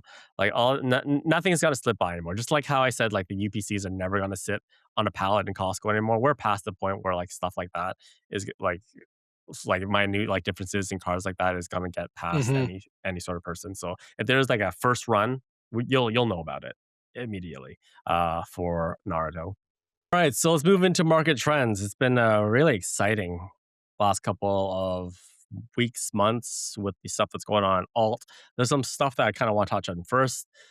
Kind of ties into that, and that is first off, we're heading into the summer. For all the doomsday people who are going to see the little bit of dip in market prices, especially for the lower end, maybe some steel product as well. It's the summer. It literally happens every single year. There's always a market dip in the summer because people are busy having fun. They're going out, touching grass, spending more disposable income elsewhere, traveling, enjoying their lives. I never I just heard this term the other day, Zach. Had never heard it before. Have you ever heard of the stripper index? I, the What? stripper index? I'm familiar with the Waffle House Index, but maybe we're looking Like, at two it's different probably the categories. exact same thing. You explain what the Waffle House index is to me. Basically, if a Waffle House is open, like, it's safe, and if a Waffle House closes, like, the natural disaster is fucking bad. Like, don't go there. Like, if Waffle House is open, like, it's, like, survivable, but yeah. The stripper index is basically like when strippers start reporting or start making less money, that is the time that we need to start panicking because when people want to have fun and spend their disposable income, it's usually for guys, anyways, not girls too. I don't want to judge. They're spending their money at the strip house. And once those people start taking hits, that is a bad sign for the economy. So that's what the stripper index is all about. I just heard about that the other day. But anyways, Wow. so yeah, I always knew it was, like, the James Harden Index. okay, now you have to I don't know what that is either. You explain that. He was a Houston Rocket, and, he basically, like, was known for going to the strip clubs all the time, and Oh, he performed really bad in Miami because they had some of the best strip clubs, and so he would always but the cities with the worst strip clubs, he would actually have, like, really good performances in and go, like, lights out, so he's a guy that's probably made a couple 100,000,000, and he's probably giving it all back to support, he's you putting know a lot of girls through college, Zach. Don't disparage James Harden. I knew uh, that he loved the strip clubs. Anytime he comes to Toronto, he absolutely does not do well in Toronto. So, fair. yeah, Someone did like someone I saw a graph once of like his performance in Toronto, and it's never good. So it's it's kinda probably a real crazy. thing. So yeah, I've slowed down a little bit. I've got other stuff going on. I'm spending less money. It's just a natural occurrence. It's gonna happen during the holidays as well. People are gonna spend less money on cards just because Black Friday, around Black Friday, the market will also take a dip. It's a summer. Don't be afraid of the summer lull because it happens every single year. So yeah, one thing I also want to talk about is like the rise of the NBA stamp. I more and more every time look at an auction, there's more and more NBA stamps. Um, Michael Baker authenticity, is that what it's called? Michael Baker. Mike Baker, he was the first PSA employee, Yeah. so he's got a really good pulse on grading and such, but it just adds another, like, layer to it, and you'd be surprised how many black labels, like, don't deserve, like, the black diamond stamp, simply because like, it's just a squeaker through, and it just doesn't meet the criteria, but, I think it's a cool way to diversify. I think their standards have gotten tighter, then looser, then tighter, then looser, and it's just back and forth, and so I wish that they'd just be a little bit more consistent. Because I've had cards that they said, "Oh, it's really close," and then you don't get the sticker, and then a card that's worse than mine gets a sticker, and it's like, well, they had to open it back up. I don't know. It's just it provides a lot of value. A lot of people really love it, and they outperform in a big way. Cards that get black diamonds tend to perform similar to black labels. I would say probably not quite as strong as black labels, but they do. Like there was Latios that, the card's maybe 16, 19K. And a black diamond, it got a factor. It got, 2, 3X, that in a PSA 10 because it had a black diamond. So the sales are there. I mean, it makes sense to do it. The cool part is you only pay if you get the grade type thing. And so, like, you pay a percent of market value. But, like, otherwise, you just pay, like, a flat fee. So it's like, why not send, like, 50 cards? And everything you get, generally, it goes for a higher premium. Every Lugia first ed Gen 9 that I've sold that has silver or gold has outperformed sort of the market. So there's a reason to do it. People do see the value. It is kind of nuanced. It is an extra sort of thing. But I think when you have doubt in grading companies like PSA, this and that, when you add a secondary sort of third party, on there to give a grade assessment, it does add a lot of conviction in the grade. And so, as much as people may hate it, as much as people may see it as being something different, I see it as like, hey, like this card has been double certified, because everyone disagrees with PSA because humans, subjective, 30 years of grading back and forth. Like, our old cert's better, new cert's better. Well, hey, you had two different people independently say this is a killer copy of a card. I don't know. I think it's a good reason to say you're getting a good copy. So full disclosure, I actually plan to send a couple of cards to get certified. My I plan to first one card I plan to set off is a first edition Lugia, which is a 2/7 cert. But I've shown it to multiple people already in person, other people's opinions that I trust. And they're like, "This is like a really clean copy." Like I was like, "Okay, I didn't tell you to say that. So I'm gonna send that card to him to see if I can get a sticker. But like, I just want to think. I just want to talk about how crazy this is. We need to. The reason why we need Michael Baker is just because PSA's grading standards. It's mostly just PSA cards, like getting like or getting these stickers and people wanting to use them just because Mhm. PSA grading standards have just been so up and down the last decade who went through like tough periods, strong periods. We're in like a really tough period right now. People are probably valuing um, new certs, 10 certs, 14 certs, probably at least as what would qualify as like a Mike Baker Gold. If they're getting that cool. The issue is like the reason why people are doing this is because they have no trust in the old grading standards that PSA used to have. So, but then you just said it yourself that Michael Baker and his company has also gone through these periods up and down of what they accept as their silver, the gold, their black label. So like so do we need like another party to like account for Michael Baker's discrepancy of like his periods of time? Because like you said this in a previous episode, the one thing that all these grading companies, whether you're PSA, your Beckett, or your Michael Baker, they always have in their back pocket is that they can loosen their grading standards to draw in more customers because the more tens that they Mhm. get, and then the more loose they are with those tens, the more grades they're gonna get. So like Michael Baker used to be really, really tight to get any sort of Michael Baker stamp. And based on the amount of NBA stickers that are coming to market right now, I can pretty like safely say with a lot of confidence that they have loosened their standards to hand out NBA stickers. So at what point do we say, okay, the standards are too loose now for Michael Baker and NBA, and that we can no longer like this stamp is now actually just meaningless. So like it's just weird like I'm just getting like frustrated with this whole process of grading and like who are we gonna trust, old certs versus new certs. I just it's just a gigantic headache right now with all these companies trying to like dip their toe into grading. Yeah, I mean, I think everybody wants to get a piece when it's when things are really really tight. It's hard to get, but you loosen it up a little bit, and everybody gets a piece. So, um, it's just kind of how a lot of things go. The ever changing standards without really any sort of accountability is just very frustrating to me. With PSA, with the NBA stickers, like I'm at this point like I don't trust NBA, but I see that like if I get the sticker, I get a premium. So therefore, I don't like. Why should I leave money on the table if I just have to go to a card show and get someone to look at a card? And where does all this money come from? And where was it before? How does this money just appear out of thin air? What's clear is that this is not the same money cycling. There's fresh capital every day just getting injected into the hobby. That's kind of a very refreshing sight. It's like I think there was a couple periods in the last maybe few months where I thought the dealers getting a little tight on cash, and I kind of worried me a little bit. But it doesn't seem that way now. I feel like the cash is back and people are doing good. It's just we got to take cash out to pay the bills, and you got to be able to still keep growing and stuff beyond all of it. But one more kind of quick point: the summer lull. I think one thing that a lot of people forget about is whenever Pokemon Worlds hits every year in August, generally you do get a spike during Worlds. Worlds is typically a little bit earlier. It's usually around like August 10th, 12th. This year, Worlds is around August 29th. It's like way, way later in the cycle. It's actually back when school's already going to be in session for a lot of people when Worlds actually happens.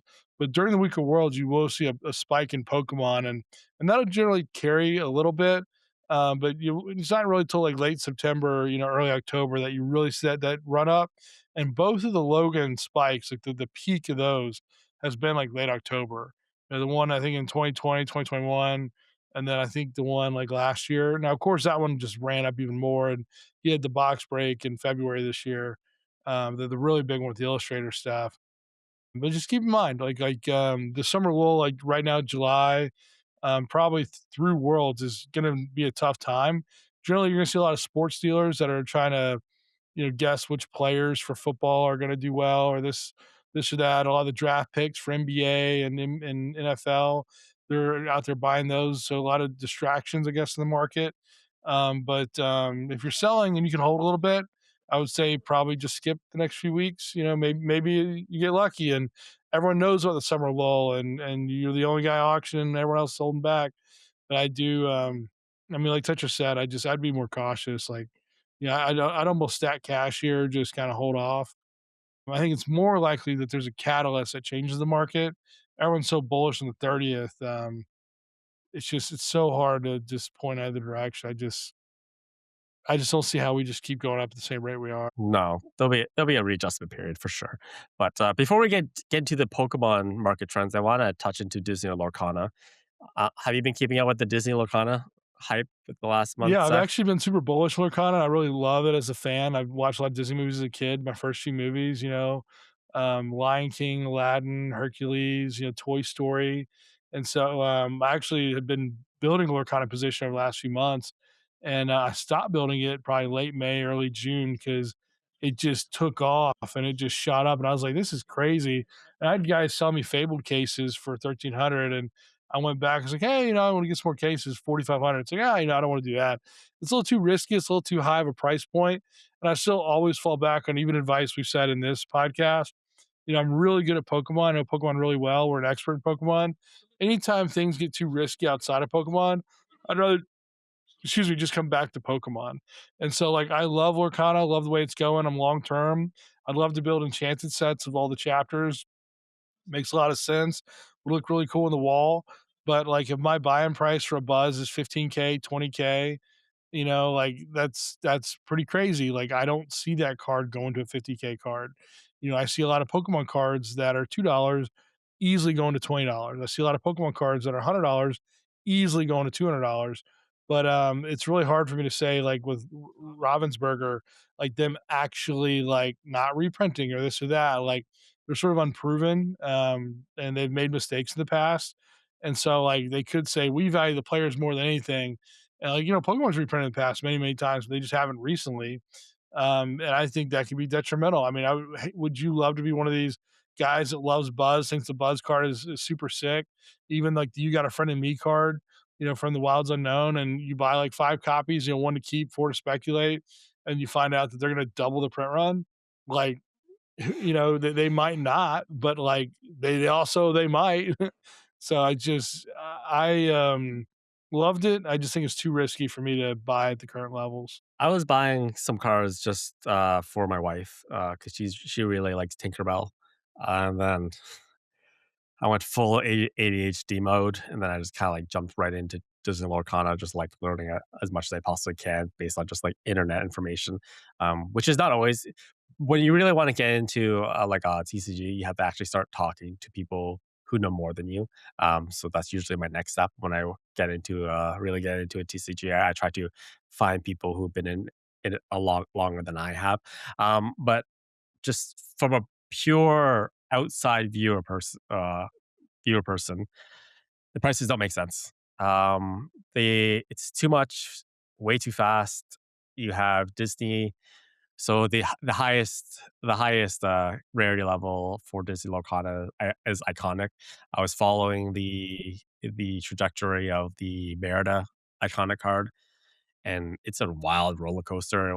Like went from like 9,000 all the way to like 12,000. Now it's dipped down to like 4,000 for a PSA 10 copy of that card, and it's just I'm gonna call shenanigans. I'm gonna call it some strategic market manipulation in here because that if you look at like the all the enchanted and the iconic cards, like the price curve on them, it's like almost like a basically like a vertical line, and that is a very bad indicator of long term growth or long term potential of a card. So I think, and then I was trying to like trace back, like anytime you have like these huge spikes, which like spikes in the past I've seen not nearly as steep. You try to like tie it to some sort of what you said like a catalyst. I could not. come with any sort of catalyst, come up with any sort of catalyst for the Disney. Disney's been around for a while now, and like in general, Disney as a company has pretty much been on a downward trend since the release of the last Avengers movie. That was probably like peak Disney during when they finally. Well, 2019. yeah, when they finally killed Thanos, that was probably like peak Disney, and it's kind of been pretty much downward trend since then. So I could not find a catalyst or and really any sort of explanation for this rise of Disney Lorcana prices. Mhm. So that just tells me I need to just like back off. I just need to back off and hold before things kind of really stabilize because it does prices to me just at this point don't make sense to kind of like jump in, especially if I'm buying just stuff for my wife. Yeah, I think back off is good. This last set had the first Pixar characters, so it was a huge, kind of push for a lot of people. And that spike you saw, it might have been TCG player sale. They had a sale maybe a couple weeks ago, You got like where it 10% was back, like right? the Yeah, like 10% yeah. buyback or something or refund. And so I went on there that day and I spent 15 grand on just Lorcana Enchanted. Like that's the only thing I bought. I think I might have bought a couple cases that I thought were fairly priced. And a couple of enchanteds, I know I paid $50 over a sale that happened that day, but I wanted that enchanted and I thought I was okay with it. And so I overpaid on a couple, but I just wanted to build the position and stuff. So I think with the recent Pixar sets, I think we're kind of also really increasing the rarity scheme with the iconics, the epics, the enchanteds. You never, it's the pull experience is way better. You're not opening four boxes trying to get one enchanted. You could actually get something better. You get a lot of epics per box, so it's like your opening experience is way better. But no, I just think it's too bullish. It's too much. And I've got a lot of the trophy cards for Lorcana I bought earlier this year. Like, I think I've got a whole new world. I don't have a Baymax, but I have a lot of the other like really big ones that have shut up. In a And 10? Holding the world in a 10? I got it raw. I got to grade it. But I almost bought a gold Mickey for 15K, and I was like, well, I don't want to dip my toe too much Lorcana. I'd rather do Pokemon because I was going way deeper than I expected. But I mean, I might have I don't know, maybe like 50K worth of cases right now that I bought before, and I don't know really know what they're worth now. But the goal was I wanted to do like one box on a shelf where you can see all of them. Then I wanted to get like a case of each, and then I want to rip a case of each. And because I've got the Lorcana first chapter in PSA 10, all the non-hollows, the hollows, the enchanted, every card, and I bought it as a complete set off Golden. And so I just thought that was a really tough thing to build. 300 some plus cards and they're all PSA 10. And I was like, well, geez. And so I wanted to actually maybe do more sets. I think that might be a little too ambitious given the grading price of PSA and given how tough they are with grading. I kind of just kind of seceded and said, hey, I'd rather just do the enchanteds, because honestly, set registry and set collecting, like it's not the you're not doing it for the money or the value. Like you're not winning, and generally sets will go for lower at auction than they would if you were to break them up. And so set collecting is like sort of like a losing game, financially, but it's very rewarding, personally to build a set to have one card left to achieve it. Especially when I've had some goals that are 5 years and you get the last card and you're like, oh my gosh, this is crazy. So similar to Tetra, I've really backed off like the Lorcana, piece here, but like I love Disney. I watched the movies. I haven't seen Toy Story 5 yet, but I really want to go and I don't have a daughter to go with. So I gotta sneak in there, sit most get a friend or something to go with. And With Lorcana, like you touched on, this is Ravensburg's first TCG, right? They're traditionally a board game tabletop yeah. companies, so it's it's a wild west. Anytime it's your first time to do anything for a company, their print quality average, probably on like the same level as Pokemon. Their print facility for the North American side, um, it's kind of like Pokemon. You would not send the bulk of your stuff to like a higher end. You're not pristine or black label chasing because very low chances of that just based on how the print quality is, which is why probably the de facto middle ground is always PSA for a liquid slab and a little bit not have to explain the grade at all, but like if you want tens, probably most like pristine, CGC pristine. If you want tens, you probably the best grading company for Lorcana is PSA. Um, yeah, it's like I said, I'm gonna back off. I'm not gonna build position. I'm not building positions on Lorcana. I'm just buying cards that I think my wife and daughter are going to enjoy in the long term. So I am more than willing to wait to see how the market plays out. Um, Moving into Pokemon, how the market's playing up. I said two podcasts ago that I would be very bearish on Ascended Heroes, especially the high end graded stuff tanks, as you would expect. It happened before with Prismatic, Umbreon. It's gonna happen again. It happened again.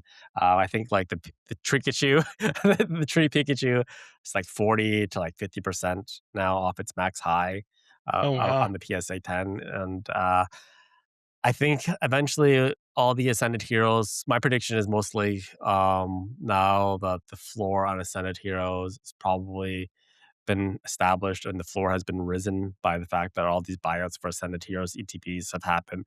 You're going to see like a really quick exit out of Ascended Heroes at Ascended Heroes seal product, and all the money is probably just going to be moving into 30th anniversary. That's where I see probably these quote quotes investor bros exiting Ascended Heroes and moving into the 30th anniversary, or even maybe Rayquaza.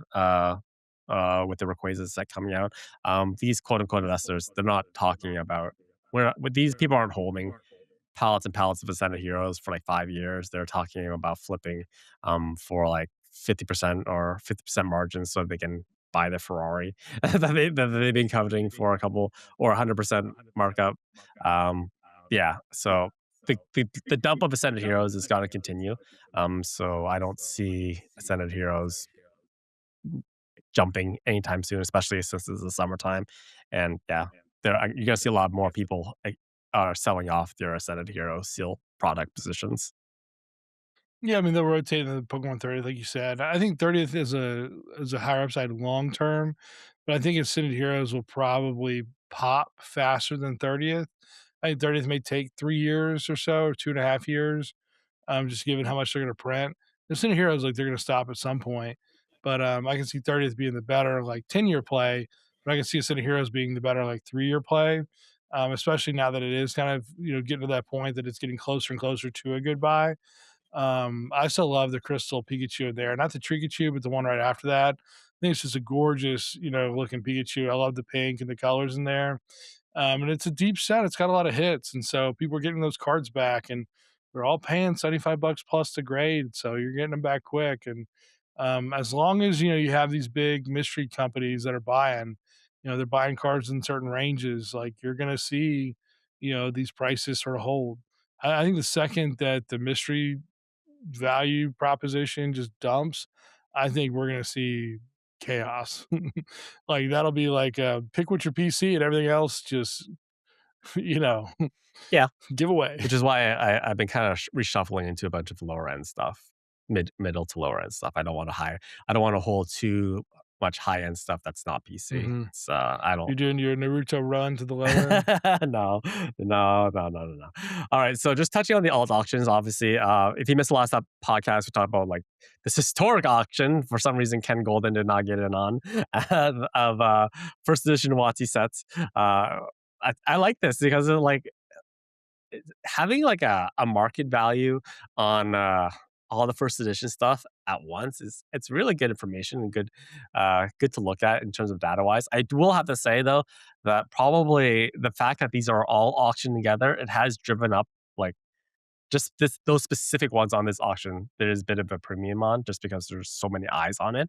So I'm hesitant to say like those prices are the actual market prices for any of the stuff that finishes off there, but probably the biggest set winner of all of this is Legendary Collection and the LC, which I can't, Zach. It's beautiful. We just had Fourth No, of I July, can't, dude. 250th anniversary of Okay, America. I I do not have a position in LC. I own one LC card, and to me, as a collector, it's a reprint set. I can't get I can't get my head around it. So probably the biggest shocker from that auction block was the 408K reverse hollow firework Gengar, uh, which was paid for. It was actually ended up being paid for. And then in that same auction block, the Pikachu finished off at 204K. Um, and the very next week, another Pikachu was actually auctioned off. I think it's like a pop 10 card for, I think it was like 236 thousand. So it actually went up in price. Uh, I I think we're in an LC bubble. I I feel I don't know, man. I'm gonna let you. What are your thoughts on the legendary collection? What are your thoughts on LC before I kind of like jump on what offer my thoughts on it? I love Legendary Okay. Collection. It is amazing, it's beautiful, it deserves all the notoriety, and when the haters hate, it just makes me love it a little bit more because of how special it is. It scratches so easily, it's so hard to grade. None of those hollows should ever be 10s, but the reverses, it's you pull it out of a pack, get hit in every pack. I mean, the bringing the reverses to market was such a cool idea. Yeah, no, we get down to, like, to the facts and stuff. The Gengar feels more palatable than I think the Pikachu does. Pikachu, yeah, big card, it's kinda basic. Art, I kinda, it's the OG art, I get all that. It's just there's more of them out there. It's like there's the supply goes a little deeper, and maybe it's because I sold my last Pika in the 40s, and that was, like, 3 months ago, and apparently they're 200K now. But the Gengar's always been the chase, always been the tough one. Like if Pikachu's 200, I feel like Gengar should be like 800. And that sounds crazy, but if Gengar's 400, Pikachu around 80 to 90 feels more appropriate. Just the 200K price point for the Pika, I think it just popped off a little too much. I don't think it should be higher than Zard. It's kind of like saying first ed Red Cheeks Pika is higher than first ed base Zard. It's like, no, no, one of them's 25K, the other's let's call it 400K, 450K or so. So just I love LC. I think a lot of these cards that are still going for 2K to 4K and a 10 that are kind of the one-off Pokemon. That those are probably the value plays. I think there's a point where someone comes in and says, "Hey, 5K is the floor, 10K is the floor," and so I think I dumped a lot of them just to get extra cash for the business. And so I just yeah, I mean, I sold basically a near complete LC set earlier this year, and I've got 2 cards left. Um, Probably down to 1 card soon, and so, we'll see. The last card I have is Jolteon, my favorite. Yeah, I don't know, man. 400K Gengar for a legendary collection. That's not It's hard, it's a set breaker. it's not palatable to me. I'm sorry. It doesn't make the price does not make any sense to me. Uh, It's Gengar for you. Masaki Gengar being 200K, Okay, there's so so that's my next the point. That's my next point. So what I do like about this 400K reverse Gengar sale, it permanently basically locks my Misaki Gengar because I will never sell it for anything less than what an LC sold for, just out of principle. It's not like I am stubborn. Like I will not sell Misaki Gengar because Misaki Gengar is so much better than an LC Gengar. pop 12 versus pop, I like, don't care, man. You're 40. talking about unique you first print Japanese unique art. Damaged right out of the get go. Like it's not. I will like Fossil Gengar came out before Masaki. no, but the fact is that the LC Gengar is a reprint. It's a reprint card. Masaki is It's reverse hollow it's not foil. the Masaki is not a reprint. And I just don't, man. Masaki's been reprinted a couple Web. times. You have the web one. Web, That's it. Unlimited, first edition, 2 Okay, prints. but that is the first one. By your What came definition, first, Masaki or Web? so by your Probably Masaki, definition, the right? fossil Gengar should be 600K. That's not gonna happen. Well, the pop's a lot higher. Okay. Anyway, I the this whole LC thing, like I'm sure that they were actually paid for, but I like we're in just like a super high pace LC. I have no faith in LC as a set as myself, personally myself. Anyways, like that's just personal opinion as a collector. So other sales, Expedition Skarmory, 113K. Zach for a Skarmory. It's a set breaker. That's what that is. That is a set breaker. So the non-hollow version of Skarmory Expedition, the reverse hollow version of that card number 63 was the last reverse I needed for Expedition, and it was the last card I needed for like 3 years. I got like a super, super long time. Like, there was another friend that needed like a few cards, and I offered to give him 2 of them for his Skarmory, and he said no, and I was like, "That one hurt. That one really hurt." Yeah. But I don't know. I don't think he was emotionally mature at the time. Um, and the Oh, cards I gave him were like pop 2 and 3, and I had all the copies, but I still gave him 2 of them mhm. for cash, not for trade to complete my set. But, no, that was a card I needed for a long time, so I'll never forget the Expedition Skarmory. 113 for the hollow is a little outrageous, I'll give you that. Yeah. Oh, well, just touching back on the Misaki again one more time. The flippers out Is it there because you own one, no, or do you is the that why you wanna keep flippers talking are about it? just flippers out there are just like No, no, no, a no. bunch of snakes, man. Like, I was like, when that I didn't know the auction was on. I didn't know there was one for auction, then because I had one in Fanatics, which was like priced like super high. Well, I thought it was priced super high at the time, and then I'm just like, and then I started getting offers for it, and I was actually contemplating taking one, and I was like, not gonna take it. And then I find out, oh, the reason why I'm getting offers is because one of them is already closing on $200,000.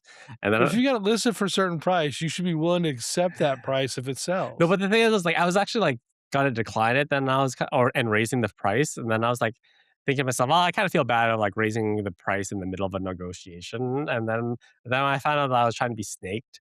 And then I was like, fuck, man, these people are just like people are just so outrageous. But don't list the card if you're not willing to sell it for that price. You should list it way higher. You know, it was I have PC cards I've listed, but I list them for like 10x what's fair and reasonable because I don't want to sell them. yeah. But I would sell them for like a crazy number.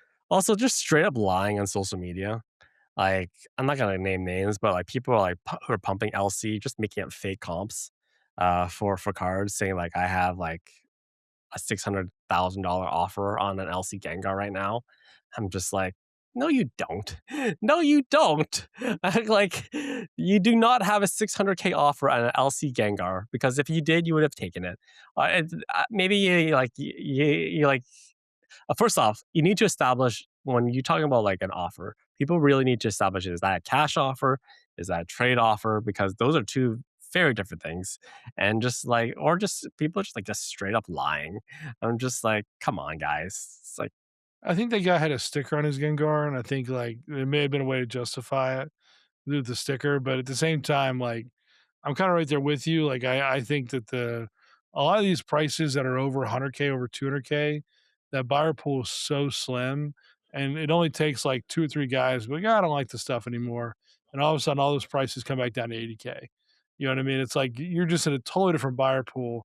A lot of the dealers that are at the shows, they're playing with a couple 100K cash back and forth. They're not going to YOLO it all in one card. There's not that many dealers playing with millions of dollars, and some of these dealers with millions that are PC and stuff, like they're not even dealers, they're just buyers. And what baffles me is like, why do these guys go to these private guys for all these deals? Why don't they just bid on auction? You have all these auctions of cards that are publicly available. You can get any day of the week. It's like, okay, hey, that auction for 200, but you have an offer for higher.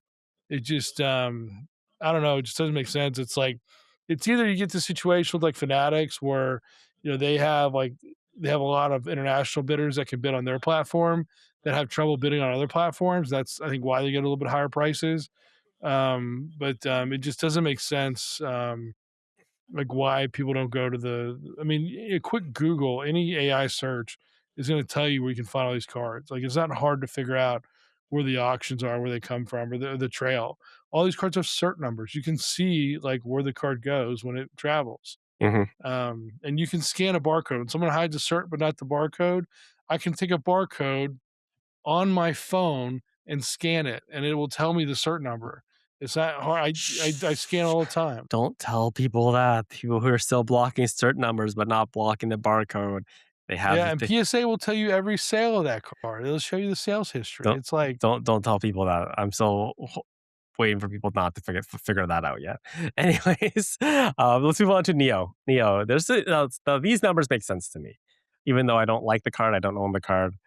Ampharos PSA 10, 190K, pop 10 card. it's It's a set breaker. It's a set breaking card. It's a it's double the last sale. The yeah, last sales were 90 to 100. I mean, double's like yeah, huge. double's huge, but it's still at that price that makes sense to me in my head. That price I understand where the premium is driven from. It's a very derpy looking Ampharos, but it's still at pop 10. I get it. 200 first and no reprint of the art first time that art has been used. Set breaker. 206K for Neo Genesis Lugia. That's high. That's to me, that's very high.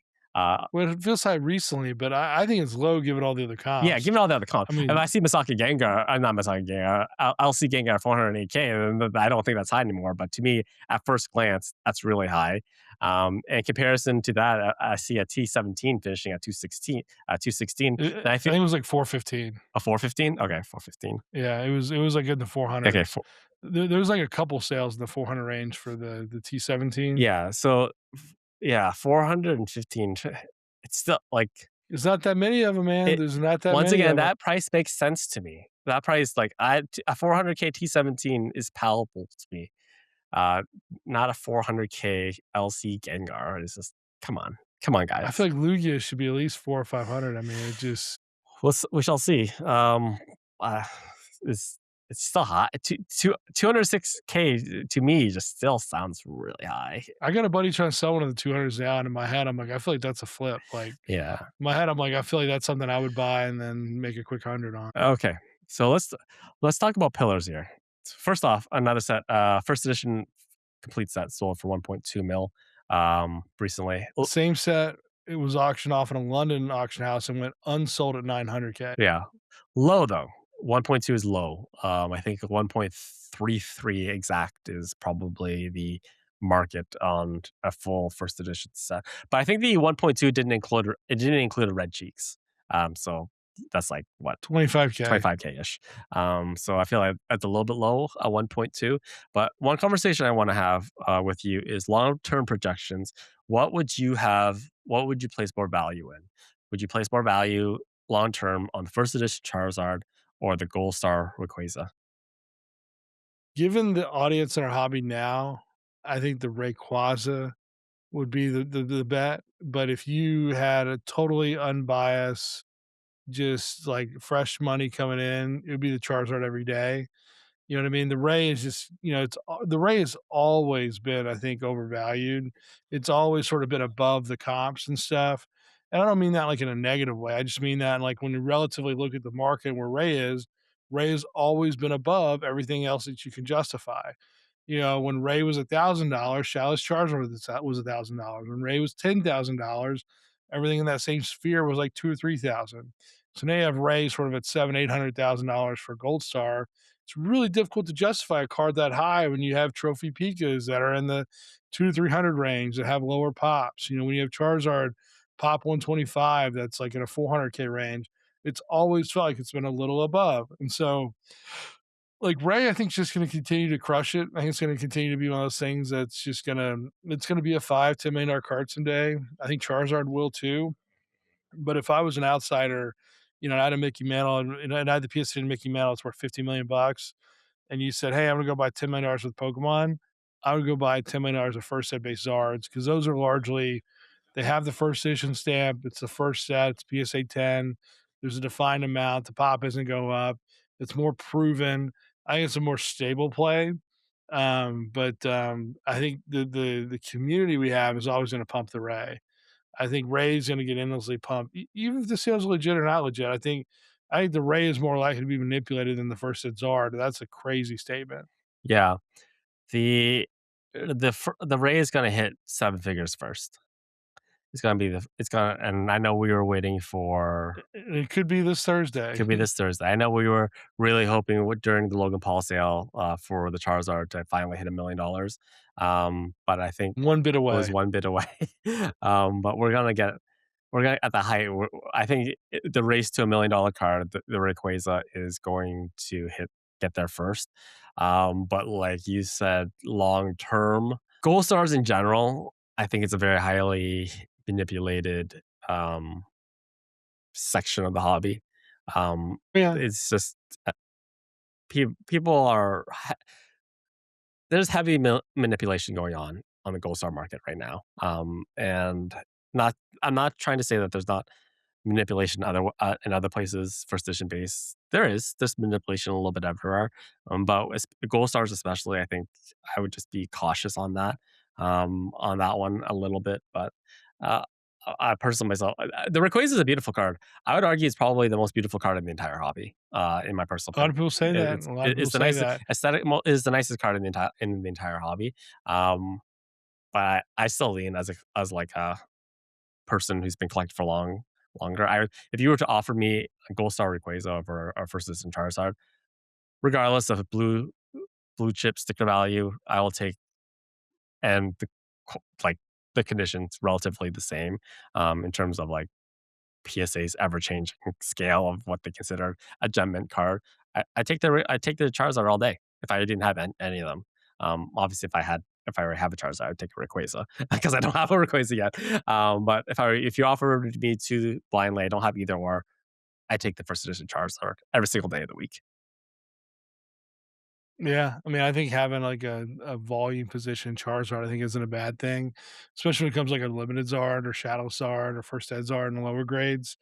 Can't really go wrong. I mean, I had someone um recently I did a deal with that I bought a bunch of PSA one Zards, so I thought it was a good value. And it's like I thought, it's not something I typically buy, but I was like, it just seems like a decent price. Hmm. So I ended up buying like five of them and still have them. It's like maybe something you set back because. We shall see. It's been fun. Still monitoring these Mhm. Cyrus's auctions and a lot of cool stuff popping up every single week. So And then all got another whole batch of WotC cards, yeah, like they did. And 97% of the tens. yeah, It's all from Rev Collectibles. yeah, they jump in. People trying to capitalize. It's good. It's good now. There are a lot of right now. There are a lot of eyes on alt right now, which the whatever they paid, like the upfront payment, as well as like the guarantees they provided Cyrus. I think it's paid off in spades for them.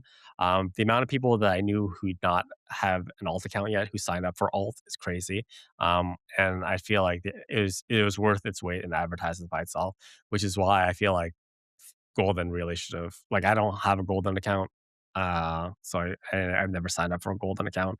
Um, Golden really I feel like someone at Golden missed there. They really should have been for all the times to be hyper competitive, to pass on this one, I Mhm. feel like that was a miss. Alright, cool. Alright, finishing off because we don't have any questions from our previous episode. Let's move into Collector's Corner. Zach, what do you got for me this week, Zach? I went first last Okay, okay, time. okay, okay. Fine, fine, fine, fine. All Really? right, no, I You're can gonna go put me on the first. I spot? go, I go. I've actually shown these cards before, but That doesn't count. Get no, new it's different. cards. It's different now. You've already It's different oh now. my It's different now gosh. because there's something I want to talk about. So Different I now. resubmitted some cards, Transition. reholdered some cards from PSA because they had the wrong label on them, and I was holding my breath because one of them was actually kind of pricey. But I got them back. They are not damaged. I got my Rayquaza back, my Delta species Rayquaza. I was talking about. The right set and Right. everything? Okay, we'll get to that a little bit later. We'll get that to a little bit later. So the label is correct. This was now a reverse foil Pikachu, low end card. But then we also have the stamp Bad Road Pichu's, not Pichu's, Okay. whatever these guys are called. So they came back undamaged, which is great. They were not downgraded, which is also a plus. I scanned them using Card Ladder, and they still show up as the previous label. Frustrating. So frustrating because like They what's got the same cert. what's the point? They did not adjust the register. But okay, for some reason there must be a disconnect. Okay, so if I scan them with Card Ladder, they show up as the previous set. If I input the cert directly on PSA's website, then it shows up as the right set. But Well, Cardline must just download all the data. They must, yeah, just have access to everything. so But I don't know. It's a it's flaw. not. Maybe they'll I'm just update done it with. if they. I'm just done with it now. I'm just like the label is correct. Like if you scan it, you're gonna have to Mhm. scan a different one.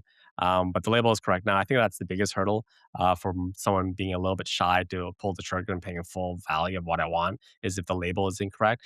But so long as the label is incorrect and it actually enters correctly on the PSA website, I think that'll satisfy most people or most individuals looking to purchase the card. And I'm not. I tried emailing PSA saying like I need you to adjust the registry to fix this, adjust the pop report. Uh, uh, lot of hubbub, no real results. I'm just like okay, whatever. I'm done. Just, just Man, so you showed cards you've shown before. This feels like like blasphemy. Yeah. This feels like this shouldn't They happen. weren't showing on they weren't showing on Collector's Corner, though. They were showing just, like, why you Oh yeah, my okay, gosh, Collector's Corner should be fresh o content. Oh my okay. gosh. Okay, so since Collector's Corner is Collector's Corner, and it is like the pride and joy of our PC, and it is the things that we love the most, the things that we want to collect the most, the things that we never, ever, ever want to sell for any amount of money. I have a MetaZoo. No, no, I have an error card from Pokemon. It's a press doubling, so it's really hard to see. I might have to give you some other photos of this so you can see it. So this was pulled on camera. The guy opened a box earlier this year, and you see the Ampharos name at the top. It's kind of crazy. Smudged. This So that's one. Blissey. Oh my gosh, look at how cool that is. That is so cool. Look at that error. It's an error card. Look how cool the error is. Oh my gosh, almost a cryptid. But look, just the press doubling, and then the last one, this Delibird, is very, very noticeable. It's got yellow at the top, with the name, the press doubling with the text at the bottom. I mean, look how crazy that is. And the guy literally was opening a box this year, pulled on camera, paid a pretty penny for it, a lot more than I probably normally would, just given the fact that it has provenance from a sealed box. These are pack fresh cards. There's no damage, no binder, no hanging around.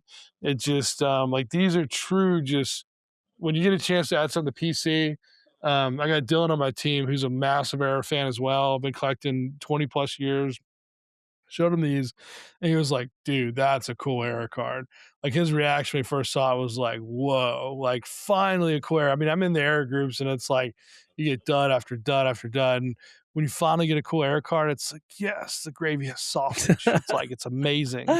I'm happy that you're happy. To me, it just like I have to squint So happy. squint to read it, but, This feel like a Beckett submission too. yeah, it does. All right, ladies and gentlemen, that brings us to this very long episode Sorry, of I didn't mean to. I showed that. I should have shown. My bad. Next Gen You want to do TC. it again? No, it's okay. That brings us to the end of this episode of Next Gen TCG. We're gonna be pumping out content regularly. Things have settled down with myself as well as Zach a little bit. So, or we hear your complaints that there's just too long between episodes. We hear them, we are trying to fix them, and then we will try our best. I'm going to be bringing up our first episode of Talking Cardboard very soonish, and then we'll be talking about all the stuff that's happening in the hobby. It's going to be a little bit slower because it's the summer. Not a lot of stuff happens during the summer, but uh, having fun talking cardboard with Zach, and Be cool. be very cool. And I'm excited to see Zach later this year. So thank you guys for watching, Mm. and thank you as always for all your support. Thing, but no, we're gonna keep doing it. A lot of times we record Saturday, Sunday, just so we get some extra time on the weekend. So I always like to be part of the Pokemon community, be with you guys. But yeah, appreciate you guys watching. Until next time.